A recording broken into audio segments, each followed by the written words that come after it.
Right, and after this lovely intro, we're going to continue with our academic afternoon and have, as I said earlier on, a very important topic covered this afternoon. So I'm very much looking forward to the various presentations and hand over to Juliette and Paul. Brilliant. Thanks very much, Frank. Congratulations to all of our medical education winners. So welcome to this afternoon's meeting. Welcome to ELF doctors and ELF doctors and medical students that are joining us. We've got almost 200 people on the call now. I'm really thrilled to be able to host a really wonderful lineup of people who've very generously given their time to speak to us today about the climate and ecological emergency in mental health. I'm Juliette Brown. I'm a consultant psychiatrist in Newham, and I'm one of two clinical leads for environmental sustainability and climate action at ELFT. I've been involved in activism around the climate for 30 years. I'm a member of MedAct, who campaign around climate and social justice, a member of a group called Psych Declares that was formed 3 years ago to lobby the Royal College of Psychiatrists to divest from fossil fuel investments. And I'm a member of Doctors for Extinction Rebellion and involved in non-violent direct action and civil disobedience around the climate emergency. Today, we're here to convey some of the scale and the urgency of this crisis, the relevance to us as doctors and psychiatrists. And you'll hear shortly from the wonderful Haley Pinto on that subject. We'll also be talking about anxiety, sadness, despair, the grief, denial, many ways in which people respond to the reality of mass suffering and an extinction level crisis. And we have the wonderful Caroline Hickman and Eloise Mail will be speaking about that later this afternoon. We'll also talk about the ways in which the burning of fossil fuels and the destruction of our ecosystems and economic systems rooted in a fantasy of endless growth are affecting human health, particularly affecting those who are most vulnerable as a result of systemic inequalities and injustices. And we have the inspirational Amit Singh and Marina Politis to talk about intersectional environmentalism and climate justice. And we'll also talk about some of the ways in which health workers are campaigning and organising around these problems. At ELFT, as part of the Greener NHS programme, we recently published our 3-year strategy to tackle our greenhouse gas emissions and to mobilise our staff and service users in understanding the health implications of the crisis. And we aim to put social justice and health equity at the heart of that work. One of the things that we hope to communicate to you today is that the climate crisis is a social crisis. It's a health crisis. It's a crisis of justice, a threat to life, to civilizations and cultures. It's a crisis that threatens everything that we hold dear. And it's a crisis that's happening now and not in some imagined future. So we'll also have Dr. Elaine Mulcahy, who's the director of the UK Health Alliance on Climate Change, joining us later to speak about the role of healthcare professionals in the climate crisis. So we hope today that some of you will be at the very least motivated to join our climate network at ELFT. And we'll post the link on the chat as well as other resources. As we'll be emphasising the importance of collective action, including civil disobedience, in keeping with our duty of care to prevent suffering. The session is being recorded. Please do use the Q&A function to send questions for our speakers. And thanks so much also to Dr. Alicia Patel and Dr. Liam Emblis, our core trainees, who'll be helping to facilitate this afternoon. So our first speaker is Dr. Haley Pinto. She's an education and training lead for the Centre for Sustainable Healthcare. Haley was a lead consultant addiction psychiatrist with nearly 30 years experience working in the NHS before joining the Centre for Sustainable Healthcare. She's been involved in climate education, outreach and activism for several years. Haley has degrees in medicine and psychology, and she also completed GP training before pursuing a career in psychiatry. She's a speaker for Greenpeace and chair and co-founder of Climate Hope Action in Norfolk. member of the Climate Psychiatry Alliance, Doctors for Extinction Rebellion, and Psych Declares. And Haley will speak for around 20 minutes and take a brief Q&A facilitated by Dr. Alicia Patel, who's a core trainee at ELFT, who became involved in sustainable healthcare at Norwich Medical School, where she helped to set up a local branch of the Student Society Healthy Planet, chaired a university divestment debate, developed workshops for primary schools, and added to the medical school curriculum with learning on climate and health. And I'll hand over to you, Haley.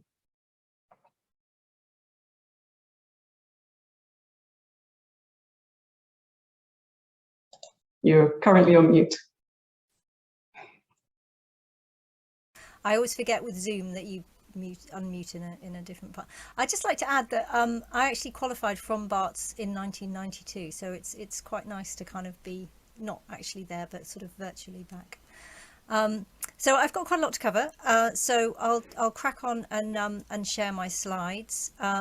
Juliette's asked me to talk about a little bit about the climate emergencies in general, but also getting rid of that. There we go. But also specifically the mental health impacts. Just a quick word about the Centre for Sustainable Healthcare, where I now work. We're a small registered charity founded in 2008. And the purpose of the organisation is really to develop the knowledge, the resources, the examples for how to make healthcare sustainable, not forgetting that in most industrialised nations, the carbon footprint of the healthcare system is about 5 to 10% of the national emissions overall, in addition to a wide range of other forms of pollutants like plastic, pharmaceutical pollution, etc. So we offer various forms of training, including training courses, and just to highlight, we have our next sustainable mental health care course coming up in June, so there's still time to register for that if you're interested. So climate change, we're just, well, I say we're coming out, we're still in the COVID pandemic, and I know that that's been, you know, having recently left clinical work, how challenging that's been. But we have to keep in mind that the climate crisis is a much bigger challenge, and we cannot afford to wait before we start taking action around that. The most recent IPCC report, obviously I don't have time to summarize the whole thing, but you know, broadly what they're saying is this is affecting people in every continent of the world. It sometimes seems, I think in England, that we're not so much affected. I think most of us who've been around for a while can notice the change in the weather. But even in the UK, we have people who've been flooded out of their homes repeatedly. I was in Northumberland last week, where there's been thousands of trees in the plantations floored by the recent storms, and they really have no idea how to kind of disentangle them and clear it. And in the course of that, many people lost power for over a week. So these are, it's starting to have those impacts in the UK, but in other areas of the world, we know there's tens of millions of people who are losing their homes every year, who are being driven away from their place of birth, from their ancestral homelands, and many millions of people who are losing their lives. So we know from the IPCC report that every bit of warming matters, every fraction of a degree matters, and to limit the worst case scenario, we really need to be making changes now. Not just every year, but every month, every week matters, and every choice matters. Even if it seems like a small impact, every choice is a part of the puzzle in terms of getting ourselves down to zero emissions. Unfortunately, climate change is not the only issue that we face. So the concept of planetary boundaries was developed by the Stockholm Institute for Climate Research. And what they've looked at is these various different of the Earth systems and the boundaries within which the human species has previously thrived, not just in terms of evolving, but in terms of building the kind of complex global societies that we have now.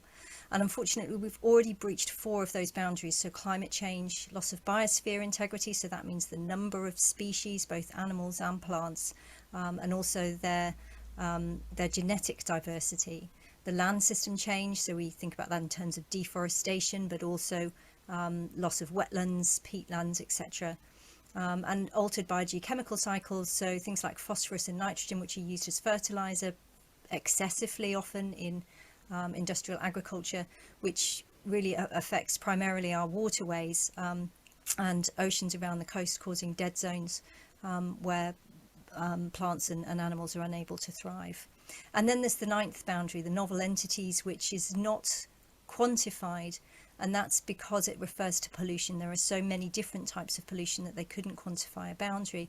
But of course, we're all very aware of the plastics crisis, and just thinking about the fact that every piece of plastic that's ever been made is still on the planet somewhere. I think that really kind of gives you an idea of the scale of the problem. And there's a decent documentary on this called Breaking Boundaries, which is available on Netflix if you want to know more.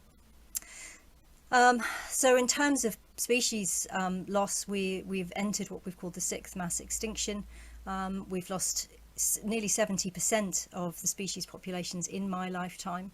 And we've now reached the stage where only 4% of mammals are wild, 60% are our livestock, and 36% are humans.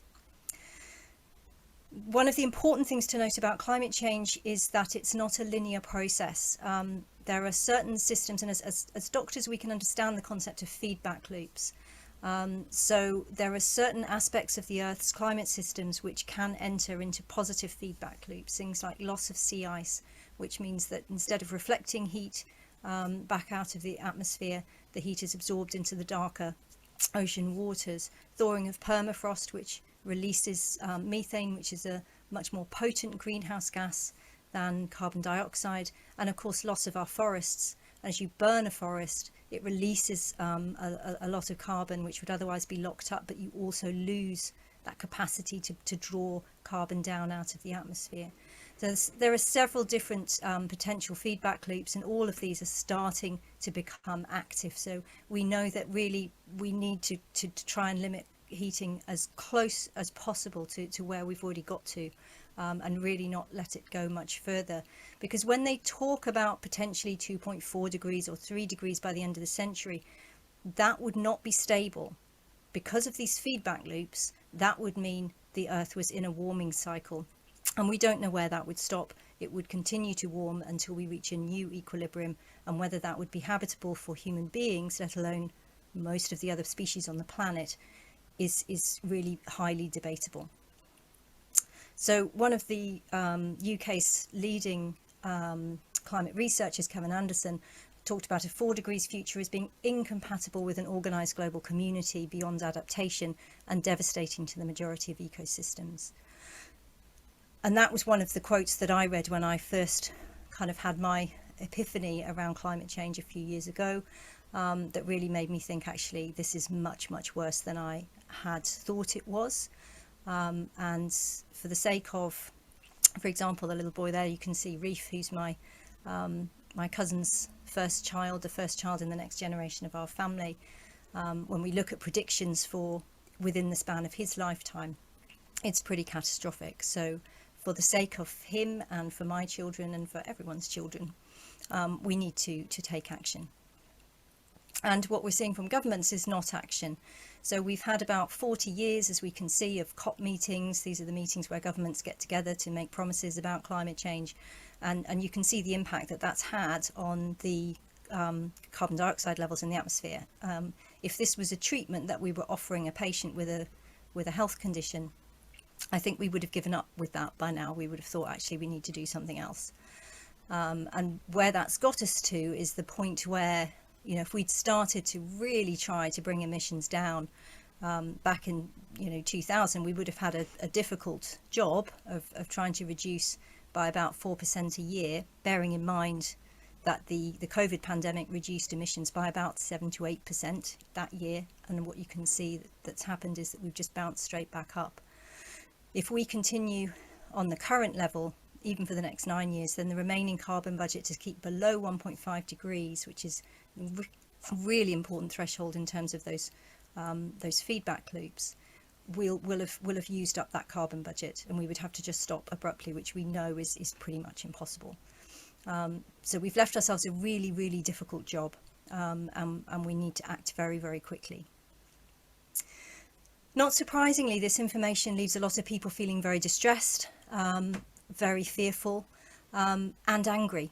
And we get to feel angry about this because the governments and the fossil fuel corporations have known about this for 30 or 40 years and have failed to act on it. I'm not going to talk about eco-distress too much because I know that Caroline is going to be talking about that probably much better than I can and in much more detail later. But I do just want to raise one really important point, which is that last week our government passed a policing bill, which means that these young people who are experiencing so much distress and fear about their future will now either be silenced or criminalised if they try to take action around because of the impact of the bill on the right to protest. So that's a really, really important thing to be aware of. So climate change and mental health. So when we think about the impacts of climate change on the weather, we think about heat waves, we think about extreme weather events, air pollution, pandemics. We're now aware that climate change is one of the factors which increases the risk of pandemics. So these sorts of events can be acute, they can happen suddenly like a big storm, or they can be chronic like a prolonged drought or like air pollution, which we're all living with day to day. And these can have direct and indirect impacts. So obviously if you get trapped in a flood or your house burns down, that's a direct impact. But the indirect impacts often last much longer and are perhaps more difficult to see. So if we start to look at these one by one, so if we take air pollution, particularly in terms of mental health, now the particles in air pollution are so tiny that they can cross the blood-brain barrier, they can cross the placenta, and they set up inflammation. And this is the papers which have associated this the strongest evidence is probably around increase in rates of dementia, but also neurodevelopmental disorders, depression, anxiety, suicide risk during spikes in air pollution, even schizophrenia, and there's some recent work as well around bipolar disorder and exacerbating existing conditions. And the same is true with physical health. I was trying to write a quiz for a course the other day, and I was trying to find a condition that wasn't made worse by air pollution. In the end, I gave up and binned the question because everything that I did a literature search for was, yes, it seems to make it worse. And we know that around the world, about 7 million people die every year as a result of air pollution. The latest data suggests it may be much more. And in the UK, that's about 40,000 per year. Again, latest data suggests that it's much more. And that only is the tip of the iceberg of the amount of chronic disease that people are living with, whether it be from COPD, from asthma, from obesity, because it reduces your metabolic rate, to diabetes, heart disease, really skin diseases, all sorts of things that you can think of. I've mentioned already that climate change is one of 7 factors which are associated with new pandemics. The others you can see from the planetary boundaries here. Land use change, the impact of intensive agriculture, same sort of stuff. We're not looking after the planet, and consequently that's impacting our health. Heat, we know that there's good evidence of an increased risk of suicide with increasing heat, also of increased mental health related admissions to hospital and also emergency department visits, and also an increase in violent crime and behavioural disturbance. So we don't know exactly what the mechanism is. It does seem to have some direct impact on some neurotransmitters like serotonin. It also obviously impacts sleep. Often people drink more, particularly if there's a heat wave at the weekend. And in America, that's been associated with increase in shootings. And also we know that patients with mental illness often have increased mortality anyway, but during heat waves, the increase in mortality is far higher than those without mental illness.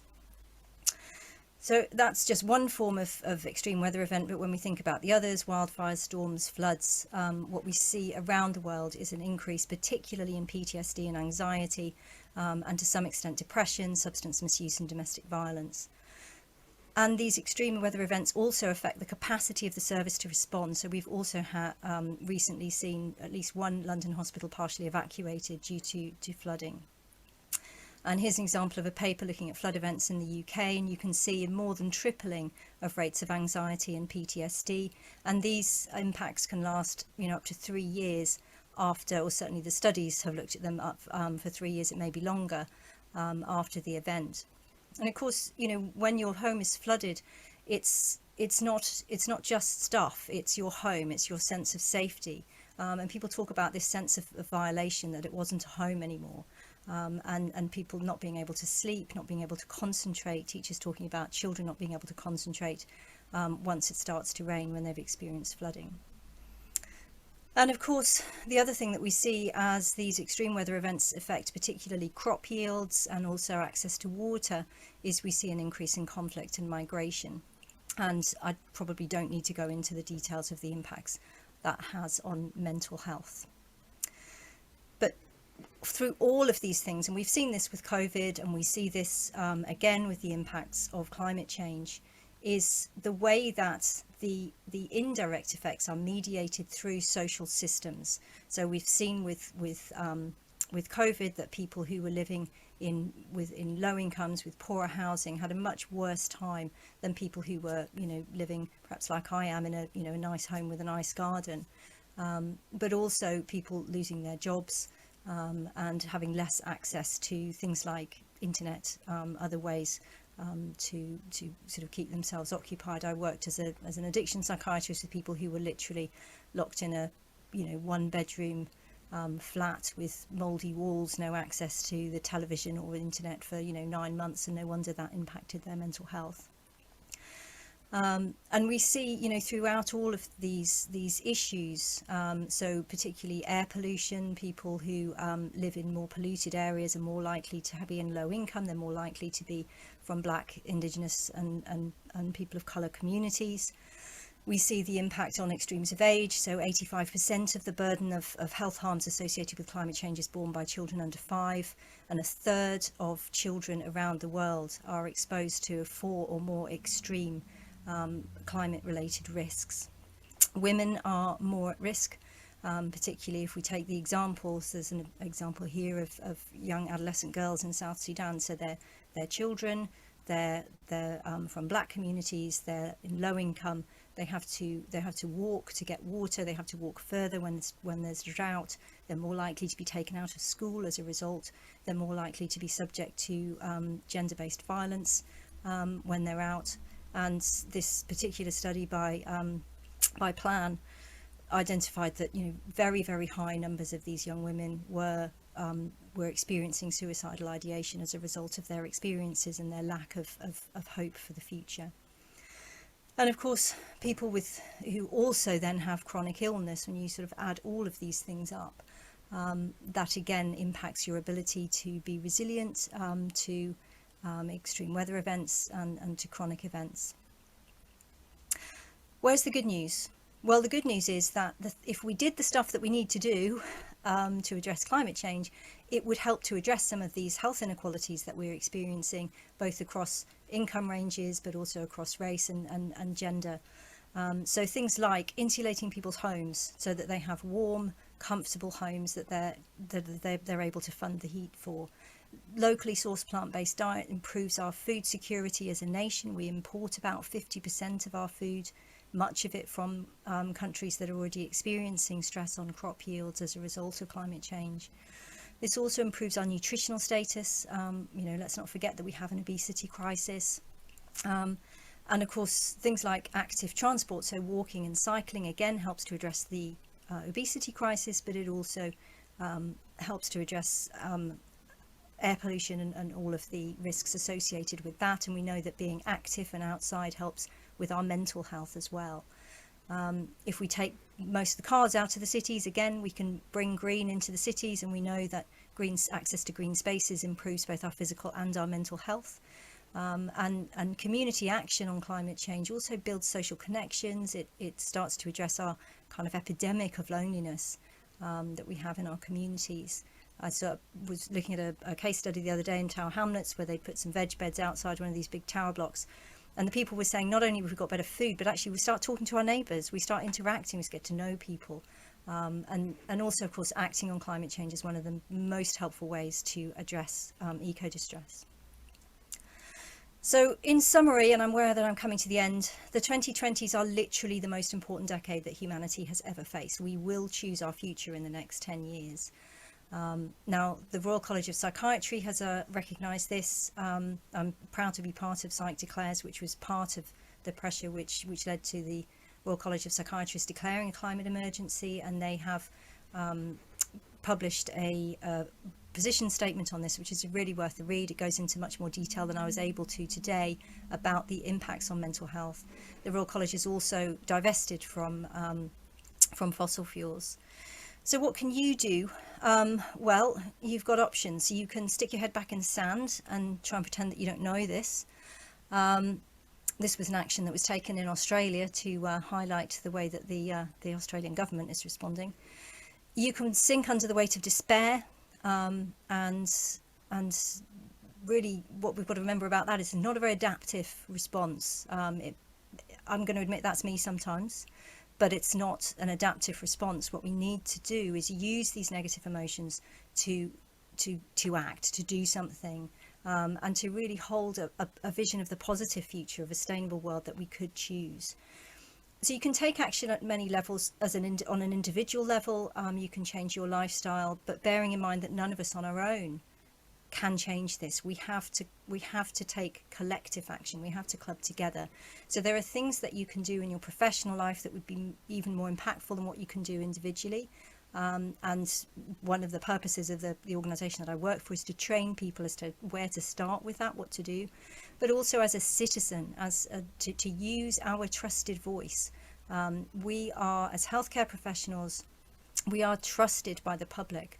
So the health message around climate, the fact that this is happening now, that it's affecting people's health now, and it will do more in the future, that's something that's very powerful. So join a group, get involved with other people, get that support. There's a number of different groups here, from sort of more gentle lobbying to more sort of activist direct action that Juliette and myself have been involved with, or even just joining something like our networks. So the Centre for Sustainable Healthcare hosts these networks where people who are interested in sustainability within a particular field can talk to each other, share ideas, and answer each other's questions.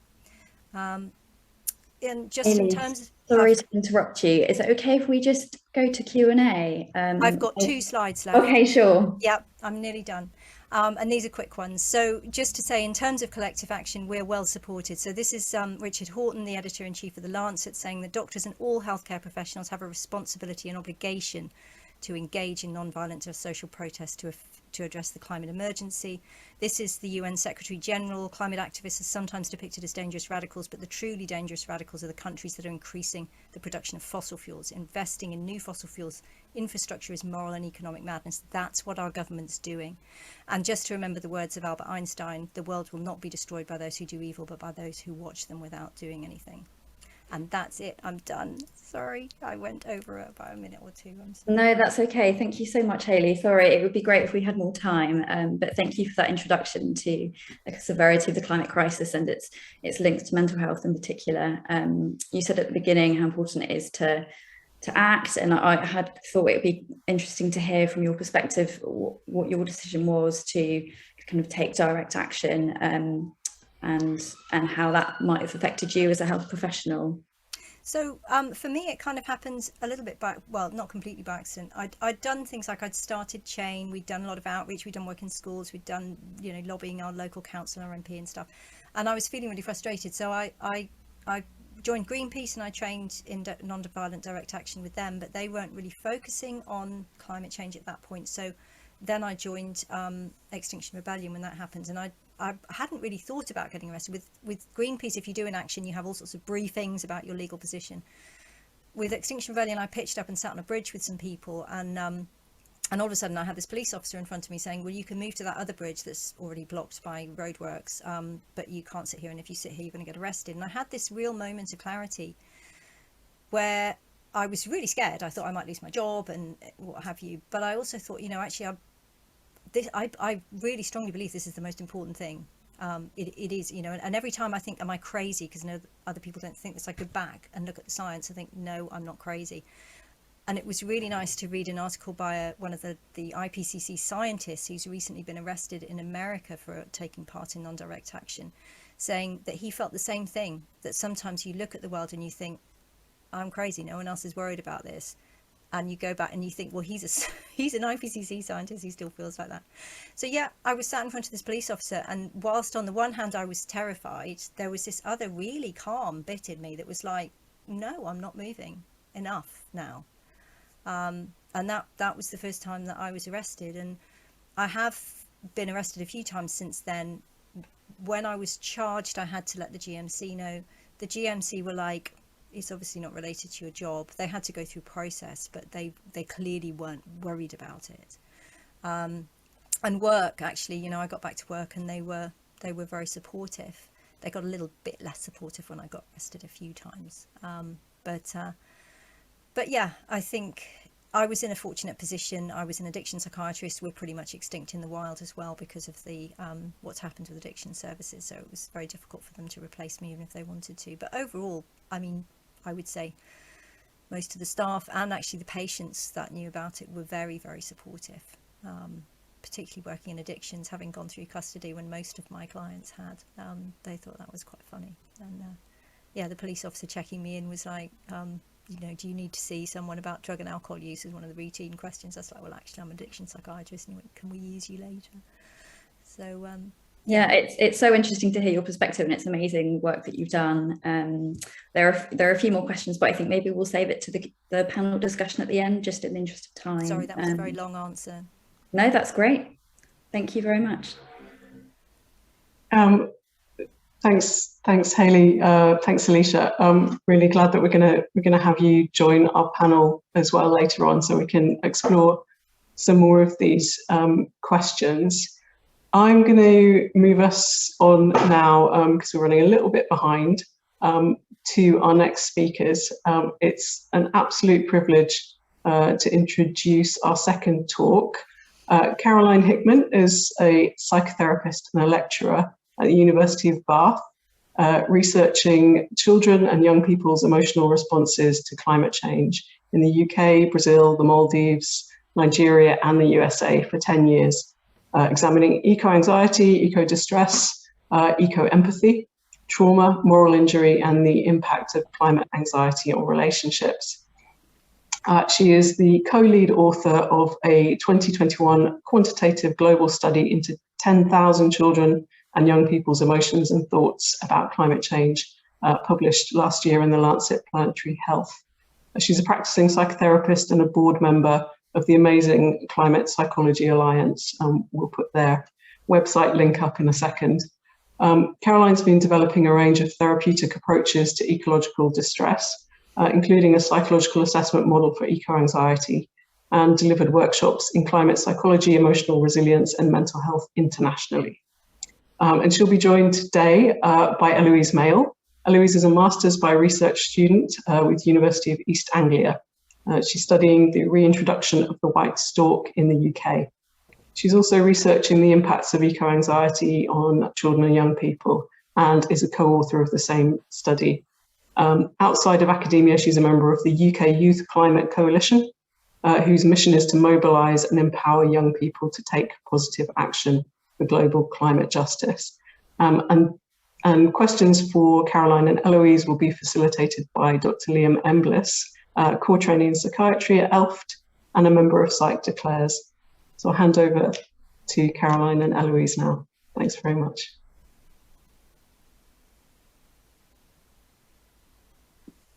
Thank you so much for that introduction, and Haley, thank you so much for your talk. You've covered so much of what I was going to include, so I don't know, it's wonderful to hear it from you. So it just leaves me space to add other things. So I thought your talk was great introduction to this subject.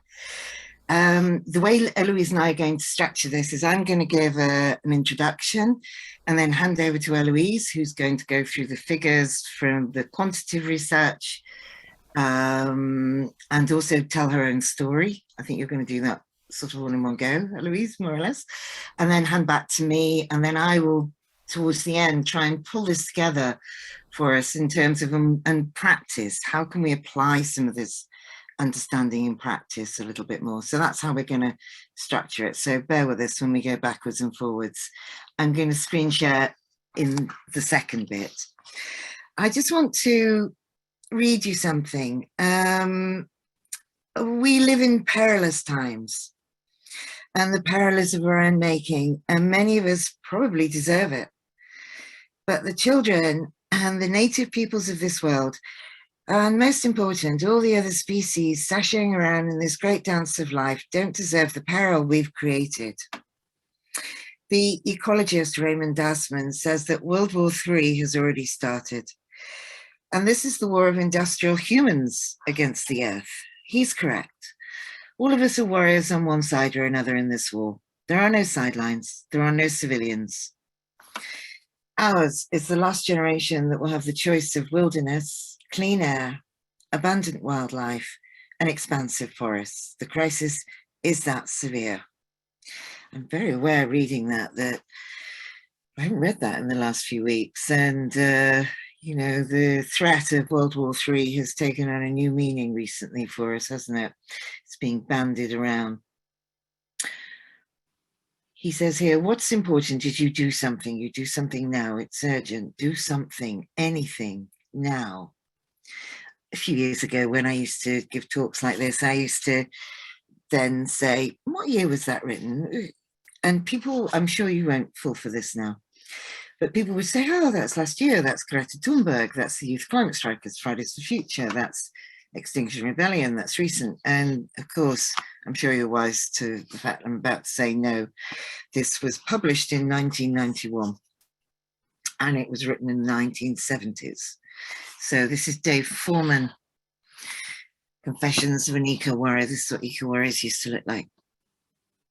And what's horrifying about this is we've known this. We've known this for decades. Haley's been saying this very eloquently. We've known this for decades and we've not acted. So we need to keep that in mind. The other thing I want to say as a way of introduction is before I trained as a psychotherapist, I was a mental health social worker in South London. I worked in inner city hospitals, community teams, community projects.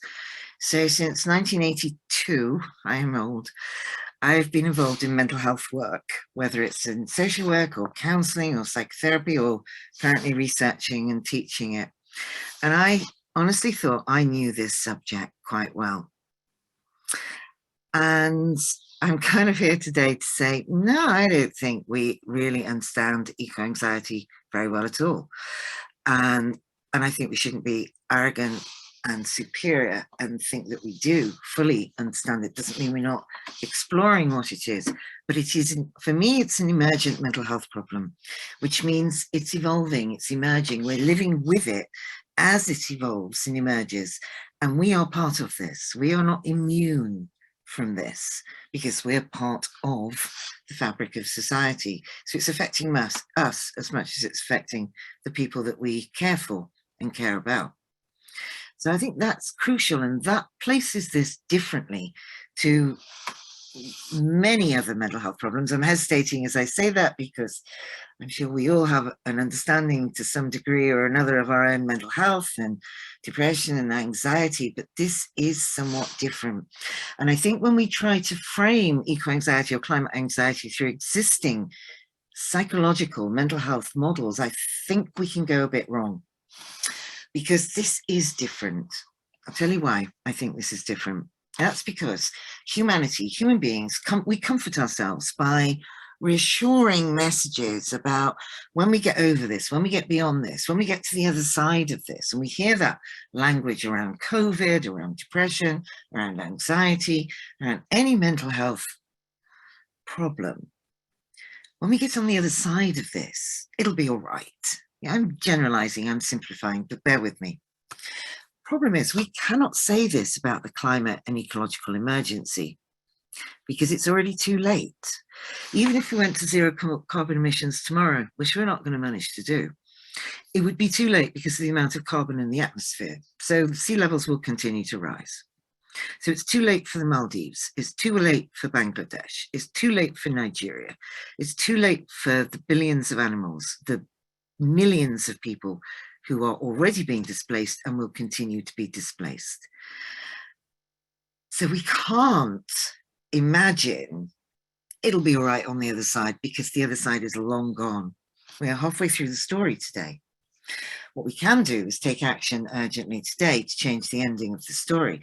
But if we continue to comfort ourselves by telling ourselves that we can go back to how things were before, we are deluding ourselves. And that delusional, self-comforting thinking psychologically is extraordinarily dangerous. So that's the first thing I want to say. We have to get real. And this is me not being doom and gloom, apocalyptic, nihilistic, it's all over, it's too late, there's nothing we can do about it. It's me speaking from a place of realism. So it's an emotionally congruent, mentally healthy response to feel anxious, to feel scared, to feel angry, threatened, depressed in the face of these things. As soon as we become climate aware, aware of the threats that are facing humanity and the planet, it's healthy to respond with stress and distress and disbelief. And we have all sorts of psychological defenses around that. I don't think there's that much pure denial around, really.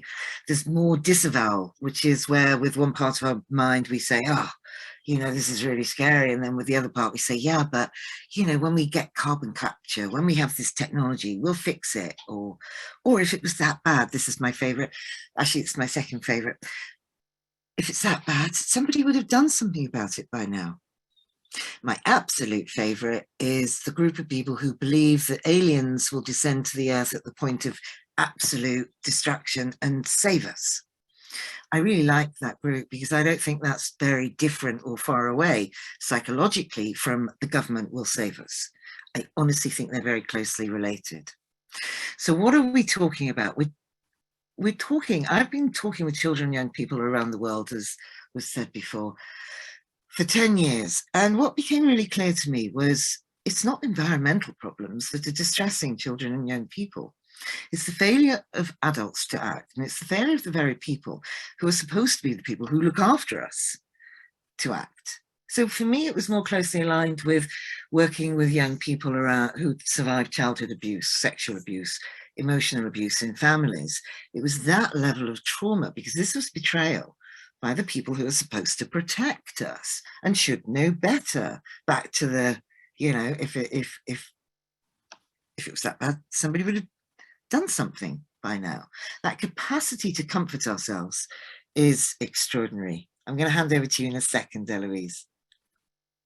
So I think we have to tolerate how this feels in terms of it's emergent. We don't fully understand it. Haley really importantly talked about both the direct and indirect impact. And as Eloise is going to go through in a minute with some of the data, our quantitative research that we conducted last year showed us that the emotional impact on children and young people in the US, the UK, Finland is not that different to the emotional impact on children in the Philippines and India. There is significant differences, but emotionally, cognitively, relationally, there's a very similar impact. I think we have to pay attention to that. The impact on daily living is different because it's not yet affecting every aspect of our lives. There was a client, a young woman recently said to me, she pulled me up short. She said to me, this is a client in the US. She said, I wish I was mad. I found this really tough to understand. I said, what do you mean? Because you're committing yourself to a lifetime of suffering with that level of madness that she was imagining. She said, yeah, she said, I still wish I was mad. She said, because if I was mad, then my anxiety about climate change would be madness and it wouldn't really be happening.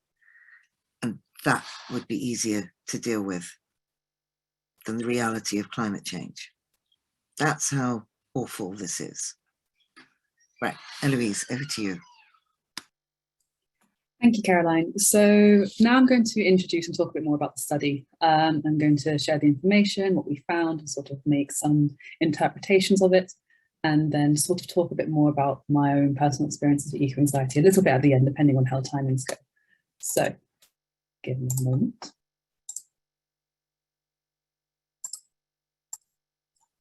So this study, which Caroline has mentioned, was formed as a collaboration between many groups, many different types of people, from psychiatrists, psychotherapists, environmental psychologists, clinical psychologists, and myself, who is predominantly an ecologist, but has also found myself really interested in this type of research, particularly as a young person myself and as a climate activist, separate from my own research.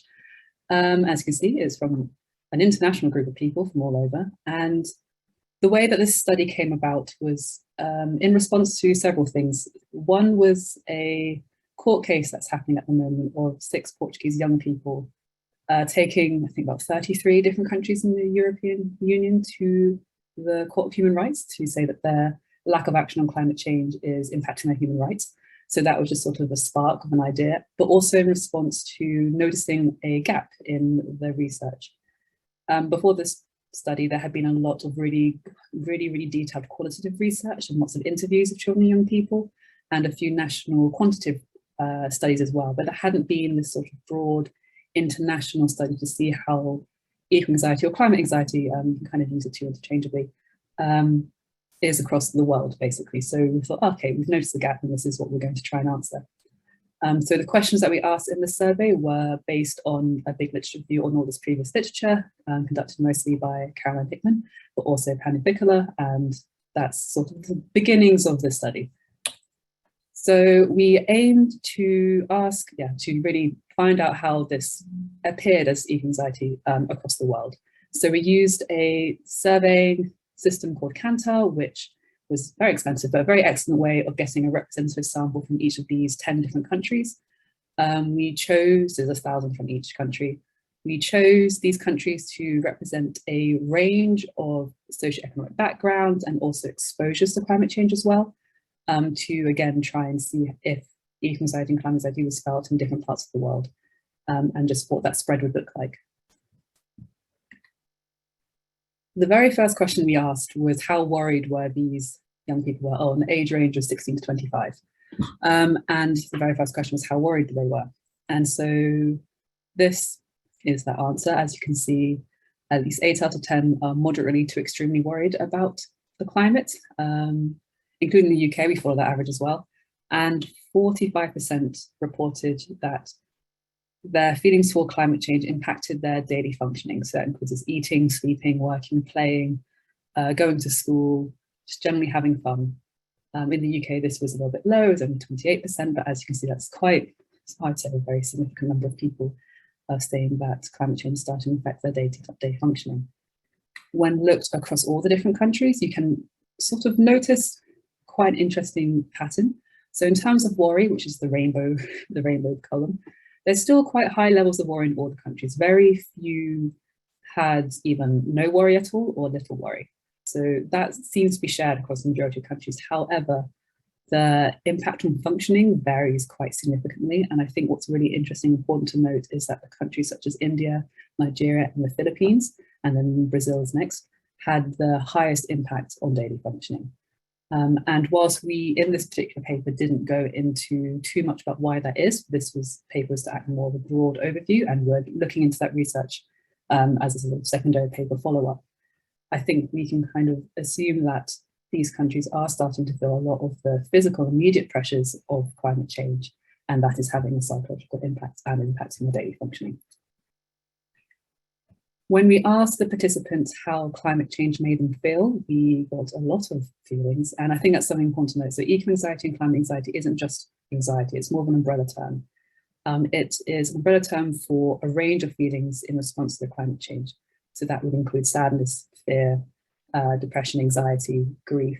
And so this is why we asked for all these feelings, which ones they felt the most. And as you can see, about 70% of the worldwide samples said sad, afraid, we have 60% saying anxious, angry, powerless, around half being helpless or guilty, which I think is very interesting considering how young these people are in the grand scale of everything. We've had feeling ashamed, despairing, hurt, grief, depressed at 40%, and less than a third either feeling optimistic or indifferent about climate change. When looking specifically about the UK, it was a very, very similar pattern, but even lower, interestingly, in optimism and indifference, which I think is quite concerning as well. When we asked them whether or not they agreed or disagreed with certain statements based on the previous literature review, we got also some quite alarming responses. Over half think they won't have access to the same opportunities their parents have because of climate change. Over half think that their family security will be threatened, so economic, social, and physical security. Over half think that the things that they value the most will be destroyed. 8 out of 10 think that people have failed to take care of the planet. 3/4 think that the future is frightening. 4 out of 10 are hesitant to have children because of climate change. I just want to pause on this for a moment because when you released it, it caused a bit of a stir. This isn't saying whether they will, they won't, but it's implying that climate change is influencing these young people's decisions on whether or not they might have children. Over half think that humanity is doomed, which might have some concerning repercussions if people could stick with that thoughts and kind of looking to the future. That might be a quite concerning future for us if we don't take eco-anxiety and climate anxiety seriously. And even though we have a lot of these participants having very strong opinions about climate change and very strong thoughts about it, nearly half of the children and young people have been dismissed or ignored by other people when they're trying to talk about climate change.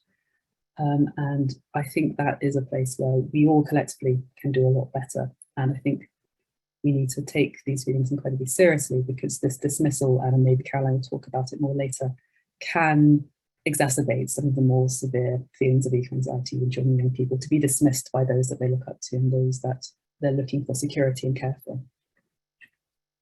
When asked about their thoughts on the governments and how they're dealing with climate change, it's generally not positive. So in relation to climate change, I believe that my government, other governments are, and as you can see, 65% of the worldwide samples think they're failing young people, they're lying about the impacts of actions, dismissing distress, betraying themselves and future generations, and then on the kind of positive statements, have negative responses. 57% don't think they're acting according to science, protecting the planet or future generations. 62% think they can't be trusted. 64% aren't doing enough to prevent the climate crisis, and 64% not taking things seriously. So this is how these children and people are perceiving their governments to be. It's not whether or not they are, but this is what they're believing their governments to be. When asked how they feel about their government's action or inaction against climate change, the vast majority reported feelings of anguish, abandonment, fear, anger, being ashamed and belittled by their governments. And it wasn't all bad. So there were reports of some feeling reassured by the governments, protected by the governments, valued and hopeful. However, this was significantly less than those who had more negative views of their government. I think the most interesting thing that we found with the study is that those who felt more betrayed by the government showed a positive correlation with feeling more intense feelings of climate anxiety. So we can't say that there's a causal link between government inaction or young people perceiving their governments to not be acting and their own climate anxiety, but I will think there is probably a strong influence there and something that, again, we're looking in to see if we can kind of pin that causal link down, but there definitely is a correlation between those two. So I'm just going to take a moment to stop sharing that.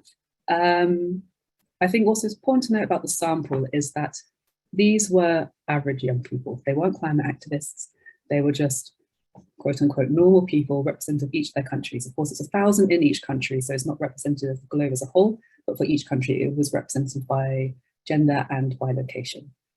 And if we're seeing such intense thoughts and feelings coming from that normal demographic of people, I, from personal experience, can see a lot more intense responses to the climate crisis and those who are more involved and probably more on the climate activist end of the spectrum. And I was in quite an interesting position during the study where I am both a researcher in climate anxiety and shared the concern of seeing such a significant response to all these questions and quite a negative response, but also bizarrely reassured because I'm of the age group that was surveyed, and I felt a sense of reassurance that so many people felt similar thoughts and feelings about this to me. I myself have had, I would say I have climate anxiety, and it varies. It varies in intensity and severity, and again, Caroline might touch on that a bit later, or you can ask me a question because I know we're close on time. But what I think is important to note is that climate anxiety isn't something that is wrong with someone to have, and it isn't something that needs curing. Those are two very problematic ways of dealing with it, but it's something that needs to be acknowledged and maybe needs assistant managing, because to have climate anxiety ultimately means that you care about the planet. So I have climate anxiety, and I'm sure some of these young people have it as well, because I have empathy. I care about the planet and its inhabitants, and I don't want things to go wrong. I want to protect them. It includes my rage, which is my sense of justice, and it includes my grief, because I'm sad that I'm seeing so many opportunities, and in my case, ecology, a lot of species and habitats disappearing. It also makes me more grateful for those that remain behind and want to make me protect them more. So to get rid of those elements of me would get rid of my climate anxiety, but it wouldn't be me. And instead, I think going forward, it needs to be something that we probably imagine increasing in prevalence. There is a temporal imbalance with this. More and more young people are being born with greater problems of climate crisis. And also, I'm not sure what the second point was, but yeah, I'm probably going to see it increasing. And I think we all collectively can become more comfortable with talking about it as a topic, not something that we're trying to dismiss, but something that we're going to help people needing to manage it and support it, and find systems which can bring more care into a whole generation that are going to be growing up in a crisis. I'm going to pass on to Caroline now.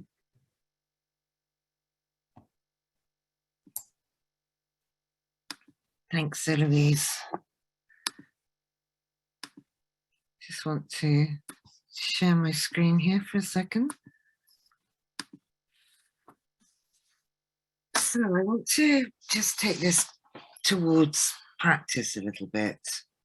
And one way to think about this is to use a model, a psychological model that's quite familiar to people working with trauma, which is a trauma lens. So we see things psychologically in terms of mental health through this lens, and it makes sense then of what we're seeing. So this is about, we can happily say that your distress makes perfect sense. And as Eloise said, actually you feel this distress because you care.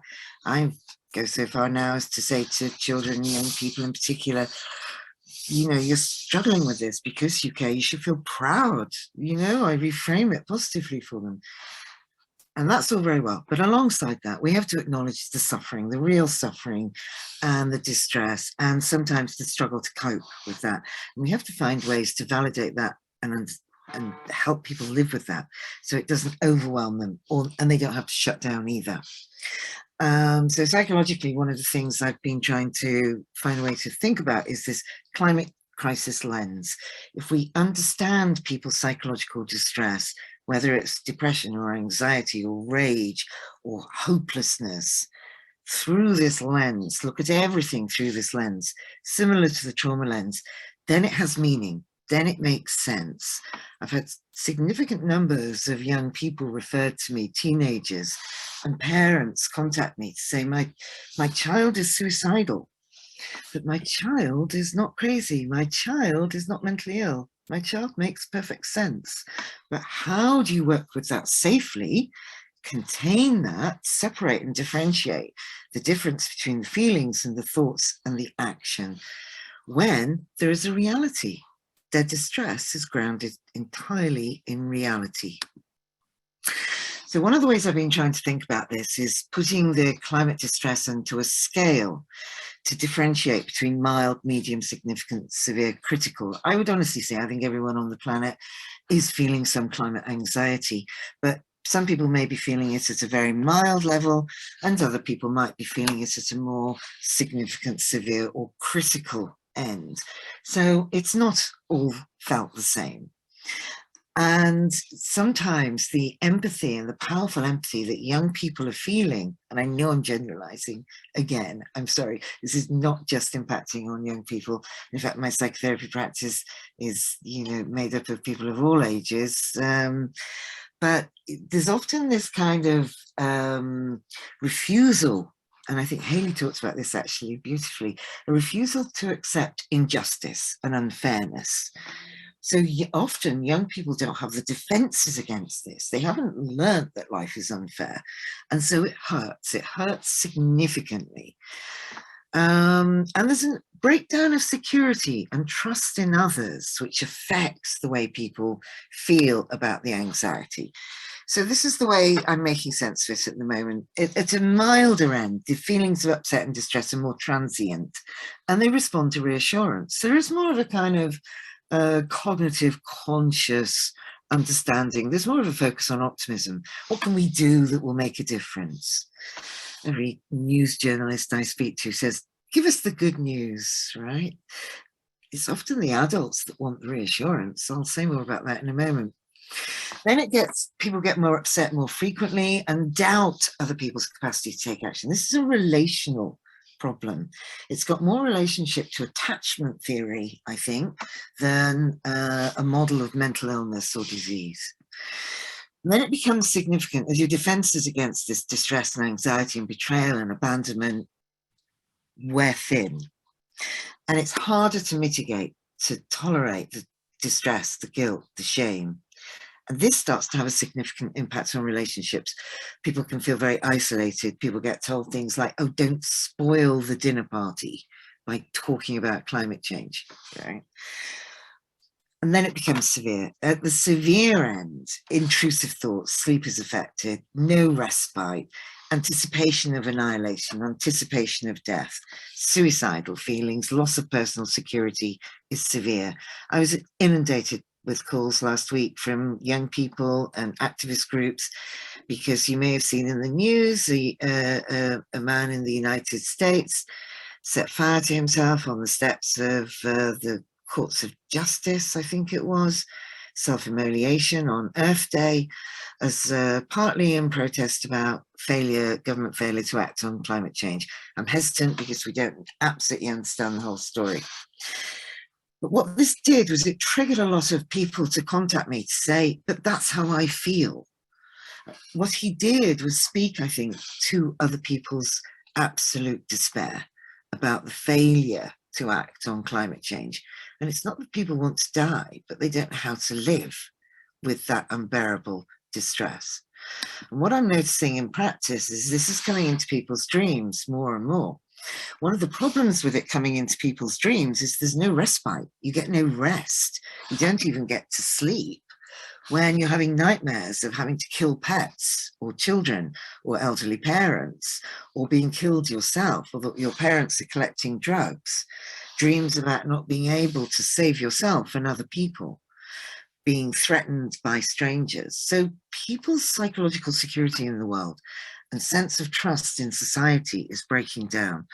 And this is causing increasing levels of distress and distrust. So healing, what can we do? Strengthen our ecological connection. Think about ourselves as part of nature. Deal with these unconscious dynamics that get in the way of us facing the reality of climate change. Use our understanding of trauma. Climate change is a traumatic event. Psychosis, dissociation, denial in the face of the facts may all carry meaning. Try and think of them as meaningful. We have to approach this through an emotionally intelligent lens. All of these emotions have their place. But if we're in the mental health profession, we understand psychological pain, psychic pain, and that can help people dealing with ecological disasters already happening and contribute to meaningful solutions. We need to face our denial. We have to come to terms with the fact that human beings are irrational. We wouldn't be in this mess if we were rational creatures. We have to have that depth of understanding of feelings. And we need emotions alongside technical solutions. We've got to confront our narcissistic entitlement and talk about needs versus wants. You might want to fly, but you need to fly. We've got to grieve. There are going to be increasing outbreaks of grief, inconsolable grief around this, and confront this apathy. I want to get to the end so that there's a few minutes left for questions. A child in the Maldives said to me, I'm really sad, my friends are dying. He said, my friends, the fish, are dying. Another child in the Maldives said to me, he said, climate change is like Thanos in the Avengers Endgame, whose ideology is to kill off half of life in the universe so the other half can thrive. He said, but we're the half being killed off. This is what we're leaving children facing. And Louise has already referenced the Portuguese case. So this is where we're linking the trauma, the injury, the pain, the suffering of climate distress to moral injury. This is where people fail to do what's right by us. In Australia, earlier this year, the Australian court ruled that the Environment Minister did not have to act in a way that would not cause future harm to young people. She would not be breaching her legal duty of care. Young people are devastated. They're basically being told their futures don't matter. Client Earth and Shell. Client Earth are currently trying to sue the board at Shell. Individuals increasingly will be held responsible. And why? It's because this distress is unremitting. There is no end to this distress. So we have to understand this as an unremitting psychological distressor. There is no respite, even when you're asleep. Once you're awake to this, then it's always there for you. And this, being stuck in this psychological state, can be felt as torture, particularly to children and young people who don't have the economic power, don't have the legal power, don't have voting rights. They don't have the capacity to move away from threat towards safety. Those adults who are here today may also feel we don't have the power to do that with our current political systems, which is why the climate crisis really shouldn't be left in the hands of politicians. It's upsetting when you think about it, isn't it? So this is why it's a human rights issue as far as we're concerned. I want to stop, but I just want to read you this. When we published this research, I started getting emails from young people all over the world. It's pretty amazing in itself. And I just want to give the last words to this young woman in Germany. She said, I'm only a single private person studying in Germany, but I feel the urge to thank you and your colleagues for this research. What this study reveals makes me, for the first time ever, feel I'm not alone with the future and climate anxiety I experience every day. I still don't know what places to go to help to learn better to cope with this. But this recent study is an important step for us young people to emotionally connect and visually realize that no one of us is alone with this huge issue. I profoundly hope that the message of your study reaches politicians around the world, as well as all socio-psychological professions, so they can react to the needs of us young people. So that's my final word. Don't do this alone. Do this in community, and days like this are the perfect conditions to start to build that community. Thank you. Thank you, Caroline, and thank you, Eloise.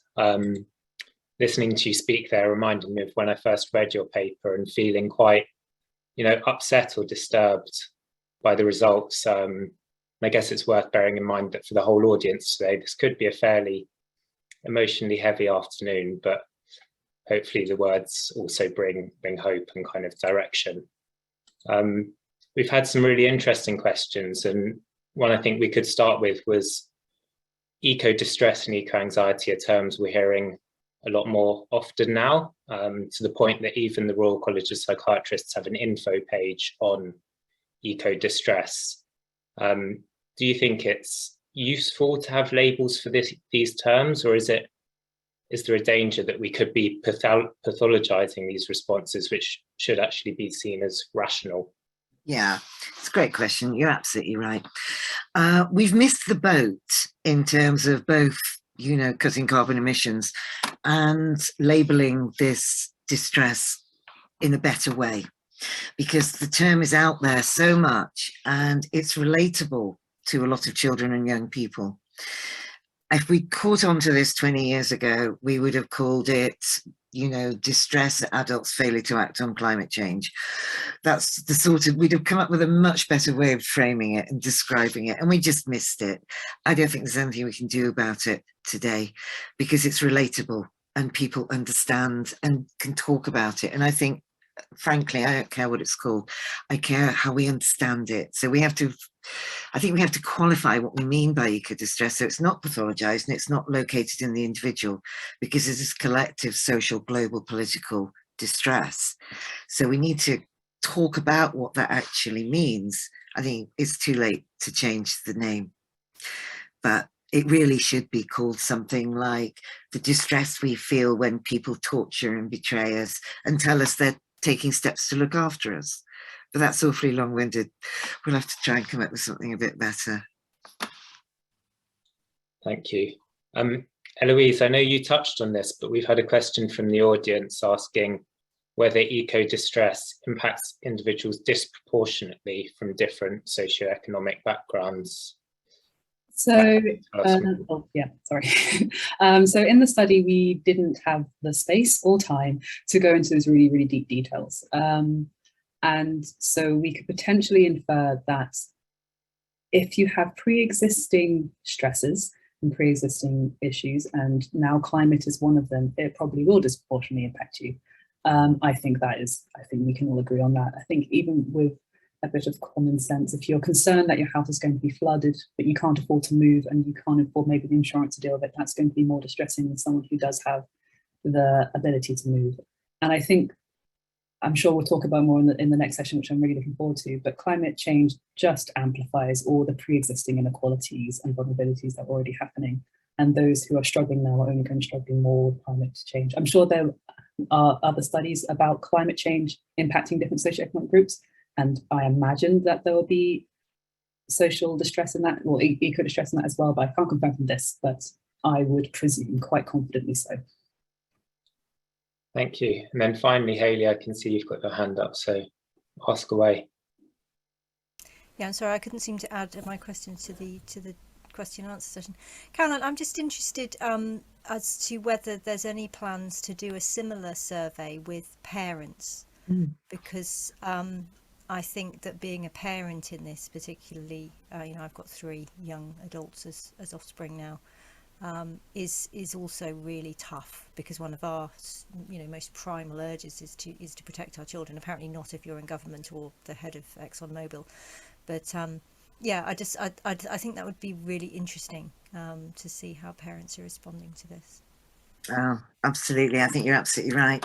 I think parents would express their rage very, very strongly. I worked with a group of parents in Bristol for a year, and we met every month, and this is pre-COVID. We met in rotated in houses, and there was a lot of screaming and raging and crying and grief and despair about how to parent differently given this climate awareness, and about the importance of being honest with children, but also having to come to terms with your own distress and despair in order to parent your children in these times, and that some of that was different. But what these parents found was that, it gave them the courage and the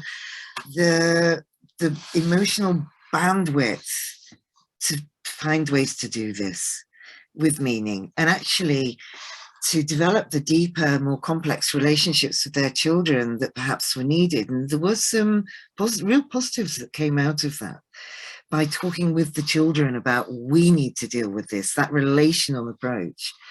I would love to do research with parents, but I also, honestly, this parents group was wonderful as far as I was concerned, and I would encourage people to just set up parent support groups.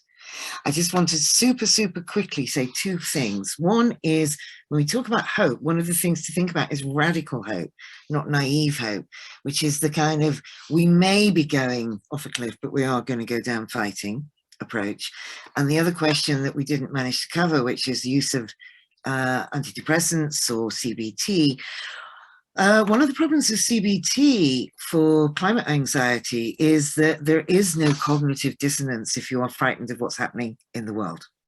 So CBT is not going to be helpful to you because your cognition is correct. So we don't want to correct you, actually. So CBT is great, but the cognition has to be distorted. And if you're frightened of what's happening in the planet, then your cognition is not distorted. Everybody who I've spoken with who's been to a doctor or psychiatrist and been offered antidepressants, anti-anxiety medication has promptly left and said, no, you're not going to medicate my rage and distress, and has found me. And I have always negotiated and said, if this is unmanageable, you need to think about this. But let's see if we can find ways to manage this without denying this rage, which is meaningful. So it's only if it was absolutely unmanageable or life-threatening. But I've worked a lot with people who are suicidal, and they have found ways to stay alive and live lives that are meaningful, and not just manage their own distress, but actually turn their distress into both internal action, psychologically and emotionally, in terms of emotional intelligence and resilience, but also external activism. So that gives it great meaning. I'm going to jump in there and say thank you so much, Caroline, Eloise, and thank you, Liam. We're going to take just a 5 or 6 minute break and come back at 3:45. That was a very, very powerful session. Thank you so much. Caroline and Eloise will be joining us as well a bit later for the panel discussion. So yeah, look forward to that as well. Thank you. I'll see everyone back here at 3:45.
Hi, welcome back.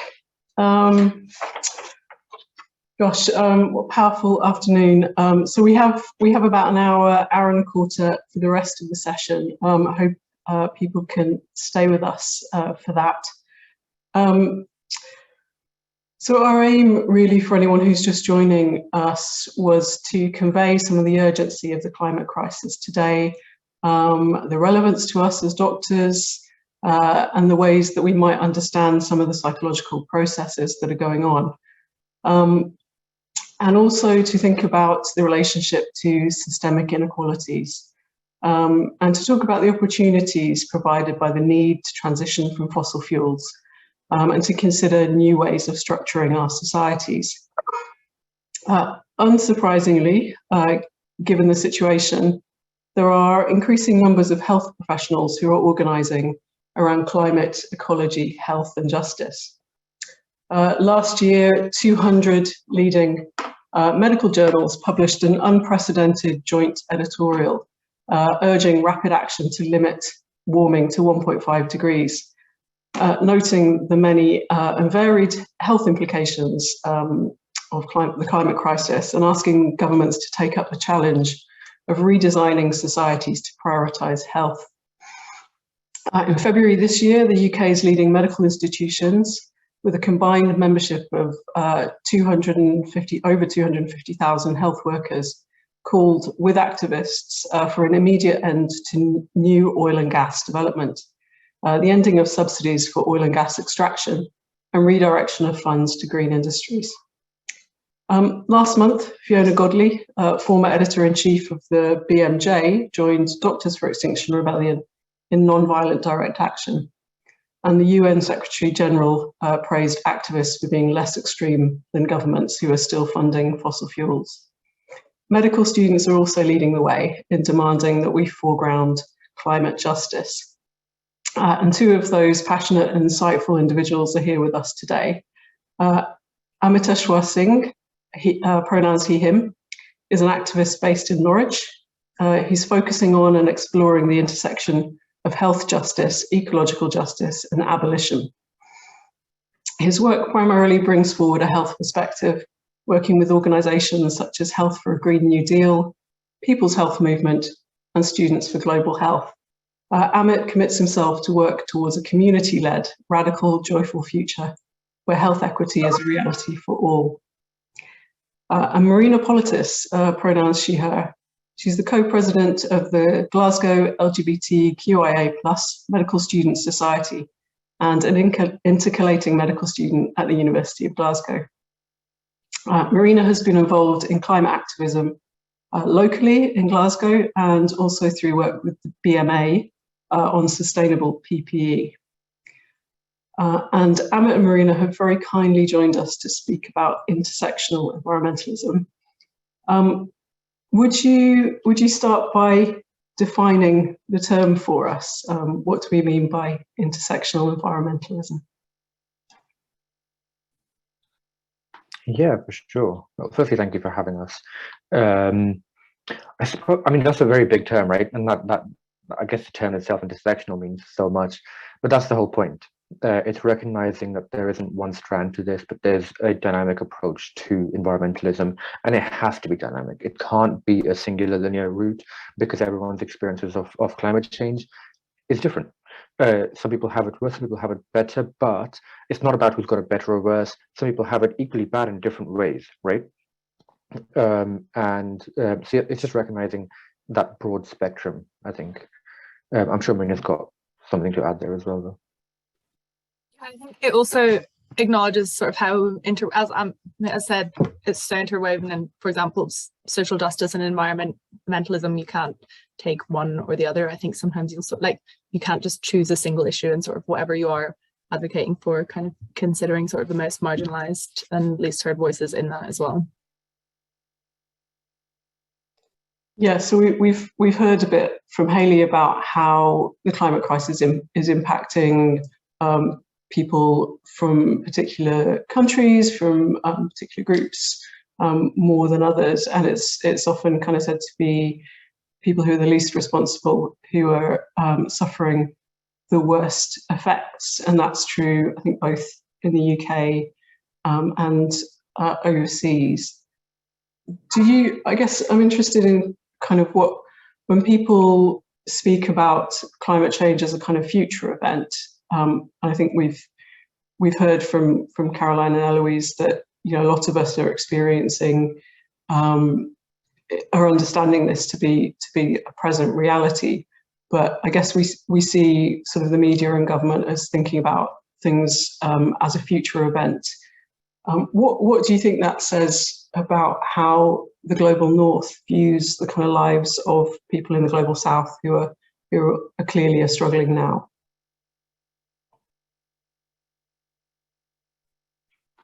Yeah, it means a lot, I suppose. That's a really good question, because it feels like a future event for us because we're far away from it, right? And I mean, it's not even a future event for us anymore. There's flooding happening in the UK. The first ever legally confirmed death due to climate change was in the UK, asthma related due to air pollution levels, right? Like I see, Deborah unfortunately passed away. So it's already at our doorstep to a certain extent as well. But like you said, it's so much more prevalent in other parts of the world that aren't rich, that aren't white, that haven't been built on a colonial structure, right? And that's really, really vital to recognize. I mean, only recently there was a massive oil spill in Ecuador near a lot of indigenous communities' lands, which meant, wildlife was dying there. The growth of herbs, plants, all of that was going away, which means their medicines that they used to heal their community is going away. The land that they live on is going away. The clean water that they drink is going away, right? And it's a really, really real and horrible reality for a lot of people in the global south.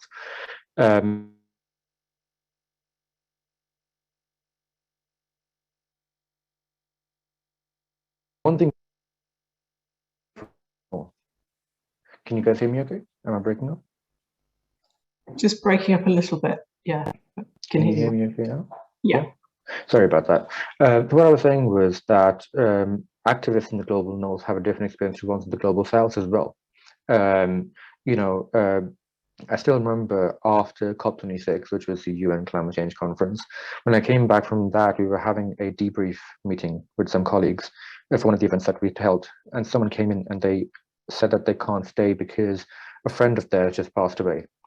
And that friend of theirs that passed away didn't just pass away, that person was killed in a prison after being arrested as an activist in Latin America. And that was a really, really hard-hitting reality for us who, we do have our fears as well. We have our risks, but that's a whole different reality over there. So I think it's really important to recognize the differences in our privileges. And I think someone actually mentioned it in the chat to a certain extent, because someone asked about how their race plays in regards to, them being arrestable or not. And so I guess without going too far over it and giving Marina a chance to speak as well, that is a really important topic to consider when we talk about these things. Yeah, I think that really covers it all. I guess just sort of it just shows how entrenched kind of historic and present kind of colonialism and neocolonialism is in everything as well. Kind of we still, it shouldn't only matter whether it's happening here or somewhere else. Also, I mean, it's here as well. And I think the way that just perpetuates this idea that sort of people in the global south are sort of disposable or less important. I mean, even if we think about how we sort of often teach about the climate crisis to, like, say, children, we're still talking about polar bears, like not about the sort of millions of people impacted about it. I think the IPCC report released last month was actually the first that mentioned like colonialism's role in the climate crisis as well. So yeah, I think it's just, it's not a hypothetical, it's here. But even with the sort of how it is here, I mean, we're so privileged in terms of the impacts we're facing, and I think that needs to be a part of the conversation more. I think even how we sort of, what we see in the media, that there's extreme heat waves going on right now. They're like, it's not, I feel like that should be spoken about in every newspaper and that, but it's still just kind of brushed aside. And I think, really you need to reflect on kind of what value we're assigning different groups of people with the current narrative around it. And also more voices need to be included in those conversations, that there were more fossil fuel lobbyists at COP than Indigenous voices. And I think that also is part of the problem, and not just sort of obviously the different experiences and privileges people have when they're, say, involved in activism, but kind of who's actually having those conversations. And yeah, but I'll let you move on to the next question. Thank you. Yeah, so exclusion from discussion is a really big part of the problem, isn't it? So a lot of those kind of voices, if people have not seen the video of Mia Mottley, who's the Prime Minister of Barbados, speaking at COP, I think it's really worth kind of Googling that, just to have a listen to what she says about what it's like to be coming from the global south and being excluded at those kind of talks, when actually it's those people who are most affected. And just going back to your kind of point around the polar bears and this kind of idea, I think, you know, we've struggled, haven't we, with people seeing climate as something external. You know, the weather, it's just the weather. It's, you know, and it's 1 degree, it's 2 degrees. What is that? Not really getting the information through the media to understand that a 1 degree increase in global surface atmospheric temperatures means massive increases in warming of different regions, which has all these multiple effects. And also not kind of understanding that this is a problem that affects people. Yeah, when I've spoken to our board in the trust, it's, you know, we've kind of talked about how air pollution impacts, particularly in our area in East London, on the kind of lungs of children and young people. And I think that's kind of a much easier way for people to understand where the kind of health implications are, because you know, it can seem very, very distant and very far away if you're talking about climate, which is what we're really talking about when we talk about centering the health crisis that we're going through. I guess, and just to kind of pick up just for a second on Amit's point as well about people who are being killed and dying as a result of activism and trying to defend lands in the global south in particular. I think Global Witness, it's an organisation that kind of monitors the effects on Indigenous people of the kind of battles and resistance against things like logging and deforestation in their territories. And they found that more than 1,500 people had been killed in the last 10 years trying to defend their lands. So yeah, it's clearly something that's having a major impact in those countries. Can you, I mean, you've kind of alluded to the kind of roots in colonial history that's causing perhaps things to people to be kind of viewed differently from different perspectives, and we still clearly kind of see the world in those terms. There's lots of kind of writers on climate justice that speak of the crisis as a racist crisis, and kind of point to those roots in colonialism and extractivism. Can you say a bit more about what they mean by that? Also, I just want to add, Amit, unfortunately his Wi-Fi has decided to die, but he is trying to come back as soon as possible. I guess it all comes back to sort of power structures and kind of also, shall we just say what the question was again, so as Amit's back? I'm so sorry, guys. Yeah, no worries. I just disappeared. Good to have you back. I was kind of rambling on, so didn't even notice you'd gone. But I think the question was is around kind of viewing the climate crisis as a racist crisis, and kind of talking about the roots in colonialism and extractivism, and kind of wondering if you can explain those terms a little bit to people who might not have heard of them. So I guess it comes back to those power structures, kind of not just exploiting sort of resources and predominantly resources in the global south, but also sort of groups of people, and kind of how, I mean, even what right now, like the majority of the climate emissions come from the global north, but that's going to affect the global south. And with extractivism, even like we still hear people talk, like we can't continue that in terms of like also making a just transition. And that, sorry, I feel like I'm rambling a little bit, but I guess, yeah, for me, it's predominantly about sort of power structures and kind of what we see as valuable, and sort of seeing kind of not just resources but people as expendable. But yeah, I'll pass over to Amit.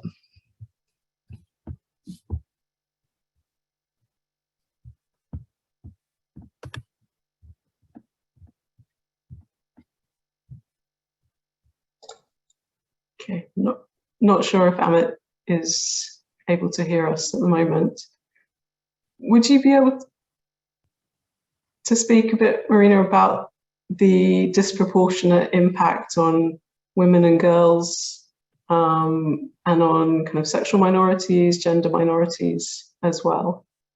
We move on.